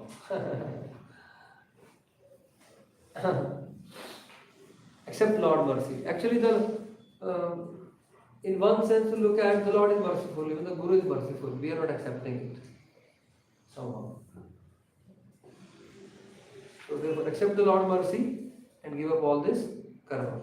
So that is indicated that the person accepts Lord mercy, that person gives up karma. Normally explicitly in the next 5 verses, 47 to 51, further instructs him to give up all karma and engage only in bhakti. That is 47 to 51. Give up all karma and engage only in bhakti. You see such a beautiful connection throughout the chapter. This is so many verses in the chapter, you will be lost otherwise. But if you just see this theme, and they are so nicely connected, your study becomes very enlivening and very nourishing. So try to study Bhagavatam and try to understand the beautiful flow that Bhagavatam is describing to us. Okay, so next 5 verses, give up all this karma and engage only in bhakti. So let's cover this quickly, and then if there is any question I'll take. At least, as that is a long chapter, we should complete today, if not the full chapter, but verses, some more verses. Yeah, 85. We should complete up to verse 17 today, something like that. Doable. Let's read the translation of 47 to 51. My dear King Pragishma, you should never out of ignorance take the Vedic rituals or to fruitive activity, which may be pleasing to hear about or which may appear to be the goal of self-interest. You should never take this to be the ultimate goal of life. Okay, so now showing him previously that surrender to the Lord, surrender to the devotees, surrender to the katha, that is the goal. And by that one can know the Lord and not otherwise. So now Narada Muni says, therefore, do not consider all of these rituals to be a goal of life. They are actually not the goal of life. This is all that to further inspire him to give up all this. So the Narada Muni is pointing out at the shortcomings of what he is engaged in. This is not the goal of life. So 48, read further. Okay, now link, let me tell you the link between the 40 and 48. Then Bharishman says, this is not the goal of life, why did the priest engage me in all these karmas? That Narada Muni answers, read it. Those who are less intelligent accept the Vedic ritualistic ceremonies as all in all.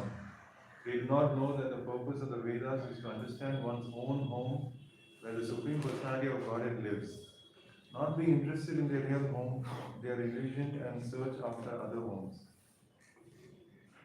Okay, so Narada Muni describes, he says, yes, he doesn't directly say the priests and so on. Narada Muni very nicely, sensitively answered the question philosophically. So he says, yes, so those who are less intelligent, they cannot understand our real home is Supreme Lord. Those who have smoky intelligence, dhumra the word is dhumra. Those who have smoky intelligence, they cannot see beyond Swarga, basically. So, smoky. Like in a fog, the fog limits their vision. So they, those who are absorbed in ritualistic sacrifice, it's all smoke. Then with smoking intelligence, you can't see beyond Swarga. Therefore, it's not their fault. Their intelligence is not allowing them to smoke. See, our real home is beyond Swarga, which is the word of the Lord. In that sense. Okay, so therefore, the goal is not Swarga through all these ritual activities. The goal is the word of the Lord, which is only attained through bhakti. Therefore, give up all these rituals which are not the goal. Read further, 49. My dear King, the entire world is covered with sharp points of Kushagra. Not the strength of this you have become proud because you have killed various types of animals in sacrifices. Because of your foolishness, you do not know that devotional service is the only way one can please the Supreme Personality. You cannot understand this fact. Your only activity should be those that can please the Personality of God. Our education education should be such that we can become elevated to Krishna consciousness. As we discussed, what is the name of Prachin Barhi? Astriya Dragabhi Prag Agranay. When he was doing sacrifices, he spread Kusha mat all over the earth. And therefore he was given the name, and the Kusha mat tips were pointing toward east. When you sit for sacrifice, he performed marathon sacrifices. Everywhere on the earth there are Kusha grass spread with Prag Agranay. They're facing east, the tips facing east. And therefore he was a great accomplisher, and therefore he achieved the name Prachin Barhi. And he's very proud of his achievement and accomplishment. Narada Muni says, don't have any proud of that you did so many sacrifices, covered the earth with the kusha grass and so on and so forth. That's all is nonsense. And that all is not the goal. Get out of it. You have actually killed so many animals out of foolishness. You should know that this is not the supreme activity. What you have been doing, you are considering yourself to be great, is not the supreme activity. The supreme activity is that which pleases the Lord. These sacrifices do not please the Lord. Only externally. Externally, when it is said, like the verses which describe Varna Shramacharvata Purushena Parhapuman Vishnu Arathate Panthananyam Tattva. One can please the Lord by Varnashrama. This is an instruction for Karmadikari. This is to dilute them. Varnashrama actually doesn't please the Lord. If you see, Varnashrama is external material arrangement. So it is, this instruction is for the Karmadikaris, for the beginners. Varnashrama actually doesn't please the Lord. You have material duties. Therefore, Lord says, you have Bahiye. Aage kaho. Okay, Varnashrama is a favorable situation. Only Bhakti pleases the Lord, and not Varnashrama. But yes, but Prabhupada emphasized Varnashrama because it's a stable platform. A stable platform. Without Varnashrama, he saw most of his devotees are falling apart without stability. So therefore, in order to stabilize them, Prabhupada emphasized Varnashrama so much. Varnashrama per se doesn't please the Lord. Per se, Varnashrama doesn't please the Lord, technically speaking, because of material duties. But whenever it is said Varnashrama pleases the Lord, like here, this is a part of this instruction is given for karma adhikaris, so that they gradually do Varnashrama and gradually are elevated, for gradual elevation. But from bhakti perspective, Varnashrama doesn't please the Lord. There is Vishwanath Thakur's commentary on these several verses, several places. And it's understood also because Varnashrama itself is material dharma. It is based on Varnashrama is Trigunatmak, under three modes of material nature, meant for living entities under three modes of material nature. And nothing which is transcendental pleases the transcendental Lord, actually speaking. Fine, so therefore, or when it pleases, or it pleases the Lord very minimally. Because he has given the duties for those are Bahirmukh Jan. So when we follow, then we advance. So it pleases him a little. Or from Bhakti perspective, it doesn't please him that way. Fine. So have that understanding of Varnashrama. We are not saying it's not important. For those are Bahirmukh, externally situated, external situation, stability in external situation is important. But from Bhakti perspective, we are analyzing from higher perspective. From higher perspective. So that Janak Mandalakani perfection, that is through Varnashrama. No, through Bhakti only. See, the perfection is attained when the devotees also execute Varnashrama to set a good example for others. Therefore, the Karmadikaris may be given, they may be given example.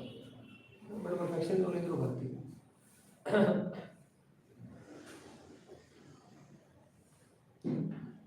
Varnashrama, again, any Vedic process has to have some Bhakti. What is the element of Bhakti in Varnashrama? The duties are given by the Lord. Therefore, there is some element of Bhakti in that. So that is, and therefore that gives some result, basically. But bhakti gives the perfection, not the varnashrama, not the karma, not the jnana. So when Lord says that this is how the mantra is picture, so he's saying give up this varnashrama. All the sarva dharma is all varnashrama dharmas. Ultimately give them up. They are to be given up. They are not eternal dharmas. Bhakti is eternal. Bhakti is executed in the stage of perfection, but not varnashrama. Ultimately give up all varnashrama. That is also contextual. Even the pure devotees may continue to execute varnashrama. That's a good example for me. It's not that it must be given up. When it becomes an obstruction to bhakti, then give it up. Otherwise, do it as a matter of duty, as a good example for this.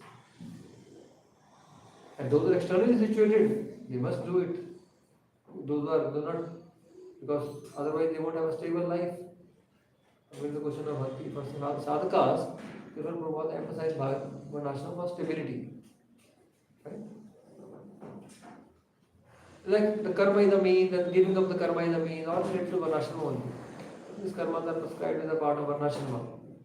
Varnashrama prescribes various duties for various ashramas, which are all under the three modes of material nature.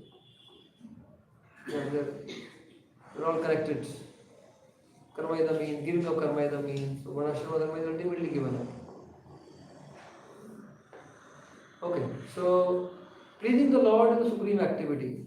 These rituals actually don't please the Lord, factually. Only bhakti pleases the Lord, therefore bhakti is the supreme activity. That is the message of Narad Muni in text 49 and the subsequent verses also. Read 50th. Shri Hari, the Supreme Personality of Godhead, is the super soul and guide of all living entities who have accepted material bodies living in the body. He is supreme controller of all material activities in the material nature. He is also our best friend, and everyone should take shelter at his lotus feet. In doing so, one's life will be auspicious. So important thing is, Hari they have Vridam Atma. They Vridam are who? We living entities. He is our Atma. He is our soul. Therefore, what is the meaning of here? They have Vridam Atma. He is the Atma for Atma. Just like if this body cannot be nourished or made happy without the Atma. If the Atma is suffering, there is a question of happiness of the body. Similarly, the Atma cannot be satisfied or pleased without pleasing the Atma of the Atma. From this logic you can understand. So because he is the Atma of ours, Supreme Lord is the Atma for Atma, without his pleasure there is no pleasure for living entity. Without his satisfaction there is no satisfaction for living entity. Therefore, supreme activity is to satisfy him, and only then the living entity can feel satisfaction or happiness. That is the message of verse 50. Go ahead. One 51. who is engaged in devotional service has not the least fear in material existence. This is because the Supreme Personality of Godhead is the super soul and friend of everyone. One who knows this secret is actually educated, and one thus educated can become the spiritual master of the world. One who is an actually bona fide spiritual master, representative of Krishna, is not different from Krishna. Okay, so now we will conclude his bhakti instruction over here. What is the theme of this particular section? Exclusivity. Huh? Exclusivity. Basically, you give up all the karma and engage in bhakti alone. That is this theme of last 5 verses, 47 to 51. And thus, when you engage in devotional service, you will become free from all kind of fear. All kind of fear. By pleasing the Lord, who is most dear to us, Sarva Priyatama Chatma. So bhakti is meant to please the Lord, not the karma that please the Lord, bhakti please the Lord. The Lord is pleased, then our devotee becomes free from the fear of material existence. So another word for samsara is fear. Samsara is fear. So the samsara is easily overcome by pleasing the Lord through bhakti. And also Narad Muni again emphasizes, one who understands the Lord is spiritual master, and spiritual master is not different from Krishna. Therefore, when we say surrender to the Lord, worship the Lord, it implicitly includes surrender to Guru and worship of Guru. Okay, so this is instructions. Okay, if there is any questions we have till now, we can have a short question on the session before we cover some more verses. Class up to 9:30, am I right? Yes. Any questions? Yes, bro. A little answer later, Prabhuji. The question was during the time when you were explaining about motivational speaker people here. At that time, I had this question. So, as a part of preaching application, we come across people who have been used to hearing the motivational talks for a long time, and now comes to yes. So therefore, that through motivational talks, they come to some sattva guna which is favorable to take to bhakti. Therefore, bring them to bhakti. Inspire them to take the process. So there is a utility. So it's like all these good talks, feel good factor, so on and so forth. Bring them to sattva guna. So there are so many people who talk of sattva guna in this world. So many babas, yogis, they talk of all this sattva guna, feel good factor, and we can give them the process which will sustain that. So when there is some kind of sattva guna, now we can give them bhakti. There's a situation where bhakti can be given. But bhakti is not dependent. It's not that unless one is sattva guna, one cannot take to bhakti.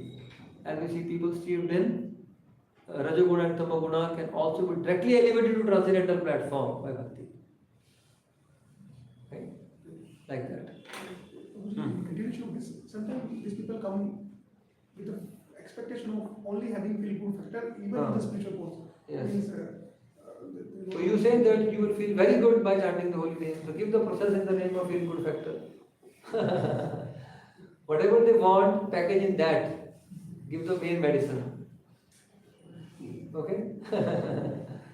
उसमें वही package करके दे दो आप जो उनको बाहर से demand है मार्केट में उसी का लेबल लगा दो like the yoga is in demand, so devotee says kirtan yoga.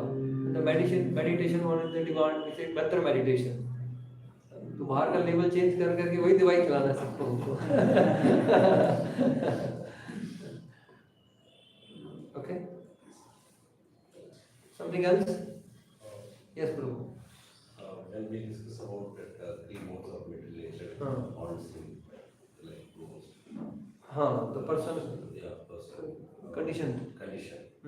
So, because of this previous karmic desire is haunting. Previous means the millions of lifetime. We are in anagi avidya. We are being haunted by Maya for countless lifetimes. So what about this current desire? It will again get that he will be haunted for this. As long as it doesn't in the human form of life, he can break that. Now he has some mind independence, and Krishna sends the opportunity to someone. Krishna sends someone with a book. Krishna sends someone to hear the holy name. Krishna sends someone with a prasad. So the jiva, by executing one independence, when grasp that, then the jiva starts breaking free from this haunting condition. Basically, Otherwise, jiva continues. Whatever the current situation is from the previous one. Yeah. Previous means uncountable lifetimes. Okay, so we go to now the next section. Now Narad Muni narrates another allegory. Someone looks like Varishman likes allegories. So the best way to preach him is allegory. So first Puranjan, then this body is a city, then this body is like a chariot. He gives another allegory. Now third allegory. Narad Muni gives the allegory of a deer.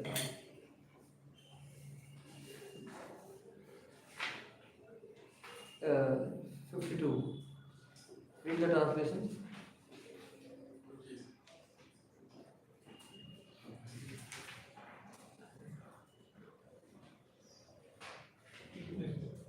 The great saint Narada continued, O great personality, I have replied properly about all that you have asked me.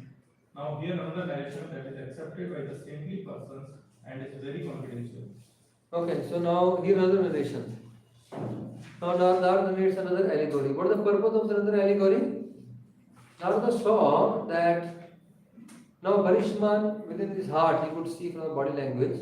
Narada can even read the mind of people. He's like the sun who can enter the heart. When Krishna knows the heart, Narada Muni can understand the heart of the living entity. He saw now detachment is happening.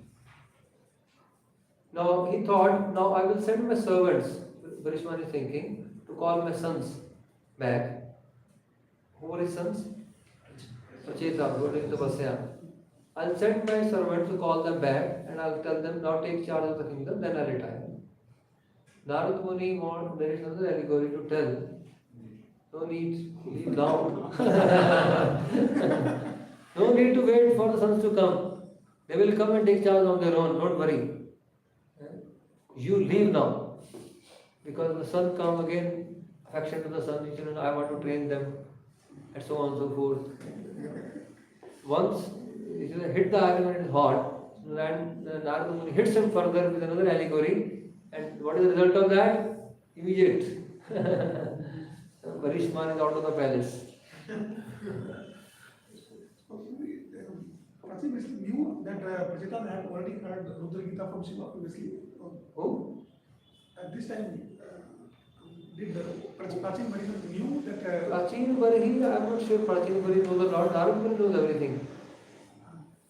Narada knows everything. But Prachin Bari is, anyway, he had sent them from Tapasya. So it's quite some time, so now he wants to call them back. Like that. Now that they got another, as the Lord showed another benediction.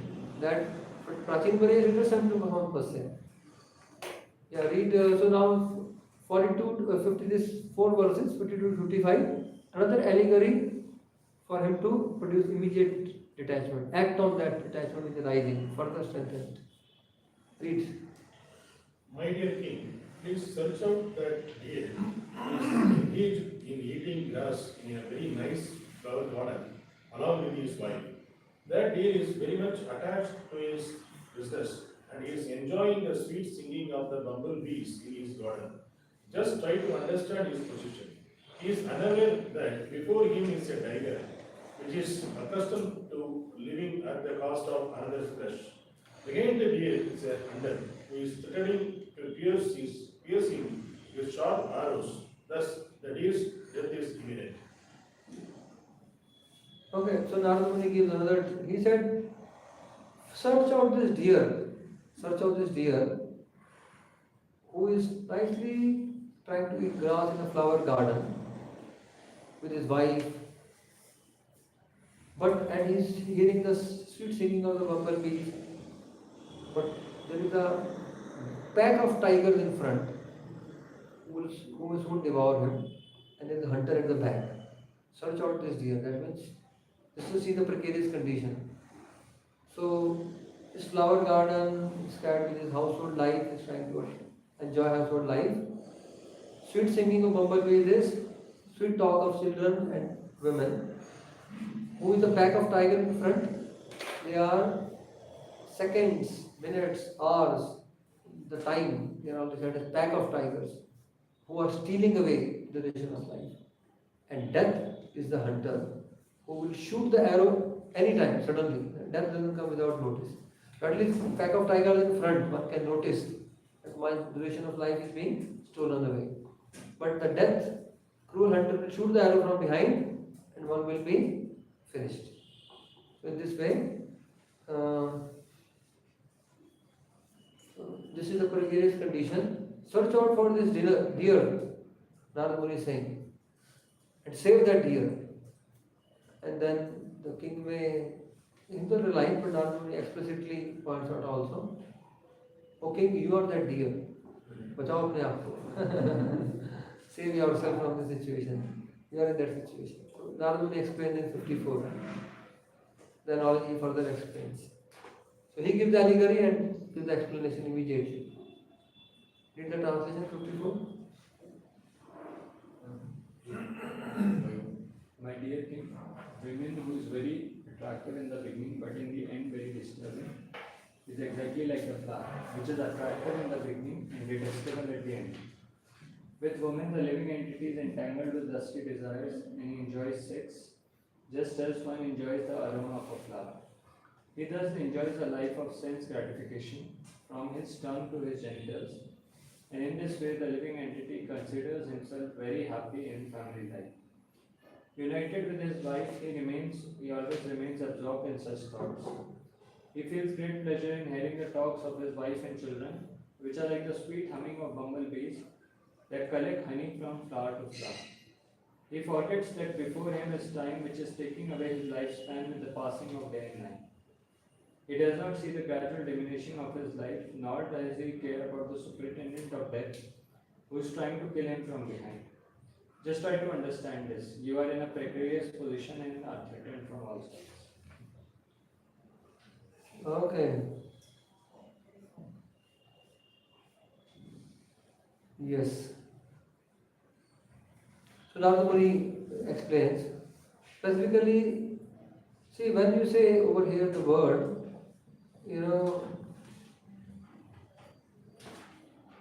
that a person is trying to enjoy the woman and so on and so forth. With woman, the living entity is entangled. Woman is the cause of entanglement. One should know the woman here means opposite sex. Because every living entity is Purusha, in the mood of enjoyment. And woman is the opposite sex. So therefore, those are the body of women, it means man for them. And one of the purport Prabhupada clarified, one or two places, Prabhupada has explained this point. So therefore, these philosophical points are not gender biased. They apply to both genders. They apply to both genders. So for man and woman, each other are women for each other, basically. They are women for each other, the man and woman. So, irrespective of the gender, it applies to both. So therefore, the family life, when one's attachment to enjoy the opposite sex, which applies to both, is compared to like the flower. And Vishwanath Thakur says like a jasmine flower. Very fragrant in the beginning, but very soon it fades away. The jasmine flower fades away very soon. And when it fades away, the stink is also very strong. When it rots. So within 12 hours or so, it rots. Then you take, which was very fragrant, becomes very strong stink. So he said that is the nature of enjoyment, family enjoyment in this world, enjoyment with the opposite sex.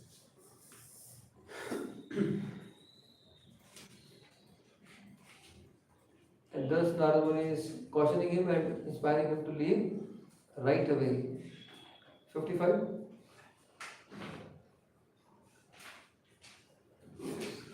My dear friend, just try to understand the allegorical position of the deer. Be fully conscious of yourself and give up the pleasure of hearing about promotion to heavenly planets by fruitive activity. Give up household life, which is full of sex, as well as stories about such things, and take shelter of the Supreme Personality of Godhead through the mercy of the liberated souls. In this way, please give up your attraction for material existence. Okay, understand the position of the deer and give up the household life. Take shelter of the personality of Godhead through the mercy of liberated soul. I am summarizing. In this way, leave the palace and go and stay in the hut, thatched hut. So Narada Muni is now inspiring him. Give up this situation, which is a dangerous situation, and live in the association of the Hamsas in the forest, in the thatched hut. Give up this dangerous palace. So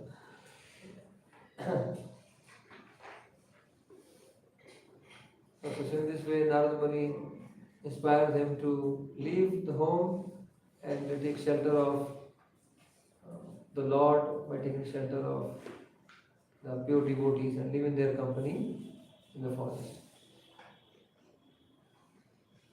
So that is 55. Okay. So now, King asked some question now. Question answer session. So King is convinced actually. But before he goes, he wants to ask some question. He has some previous doubt. Just like you said, मेरे को पहले से doubt है.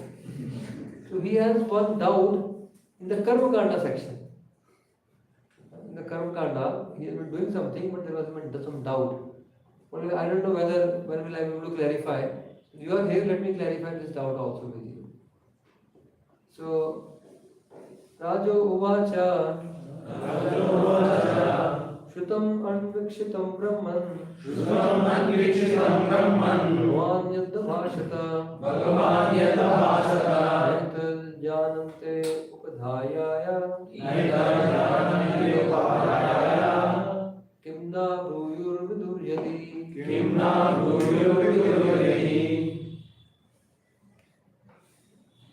The king replied, "My dear Damodar, whatever you have said, I have heard with great attention, and considering all of it, I have come to the conclusion that the Acharyas, teachers who engaged me in the fruitive activities did not know this confidential knowledge. If they were aware of it, why did they not explain to me?" Okay, so, first of all, it says, I understand that even these teachers, they are also not aware of the knowledge which you have given. Otherwise, how would they engage me? So he's saying, he further says in text 57, read the translation. My dear Brahmana, there are contradictions between your instructions and those my spiritual teachers who engaged me in fruitive activities. I now can understand the distinction between devotional service, knowledge, and renunciation. I had some doubts about them, but you have now very kindly dissipated all these doubts. I can now understand how even the great sages are bewildered by the real purpose of life.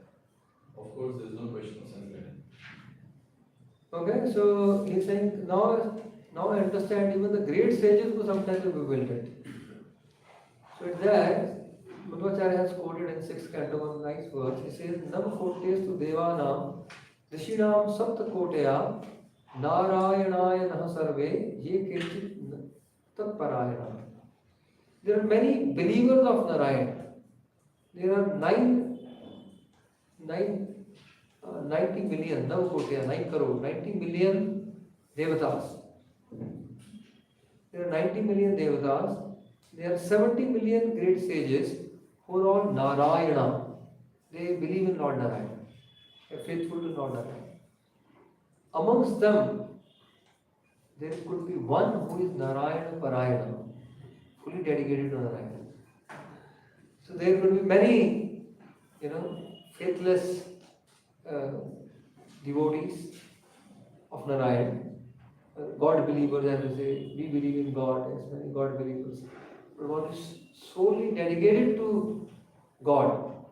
God believers could be so many, but solely dedicated to God, Narayana Parayana are Kechit. So therefore, I think there would be one such soul amongst 90 million devatas and among 70 million great sages. There is hardly one who is solely dedicated to Narayana. So therefore, even the great sages may be bewildered about the ultimate goal of life, which is known to such soul as Narayana Parayana. Narada Muni is such great soul. He is exceptional, actually. And Prabhupada writes very beautifully in the purport to 56, last 5 lines. See the 5th last line? The Vaishnavas, not caring for the lifeless activity of the priestly classes, take to the full Krishna consciousness and become perfect in very life.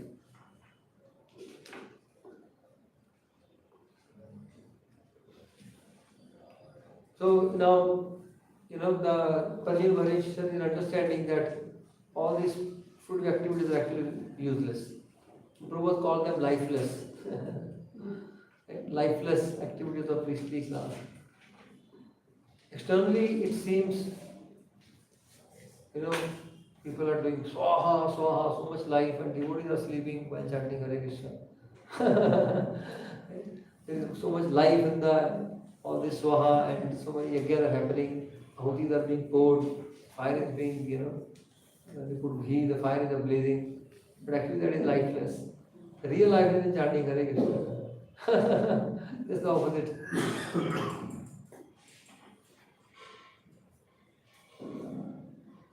So now my doubt has been dispersed. Now I understand even the sages could be bewildered as far as ultimate goal of life is concerned. 58.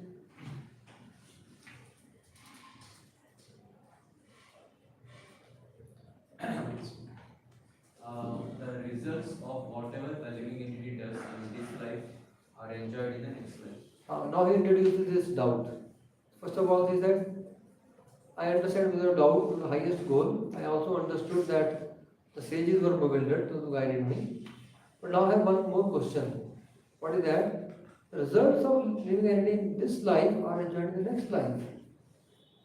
As we know, the karma. Then he says, go ahead, 59. The question continues. The expert knowers of the Vedic conclusions say that one enjoys or suffers the results of his past activities. But practically it is seen that the body that performed the work in the last birth is already lost. So how is it possible to enjoy or suffer the reactions of that work in a different body? What is this? Do you do function in one body?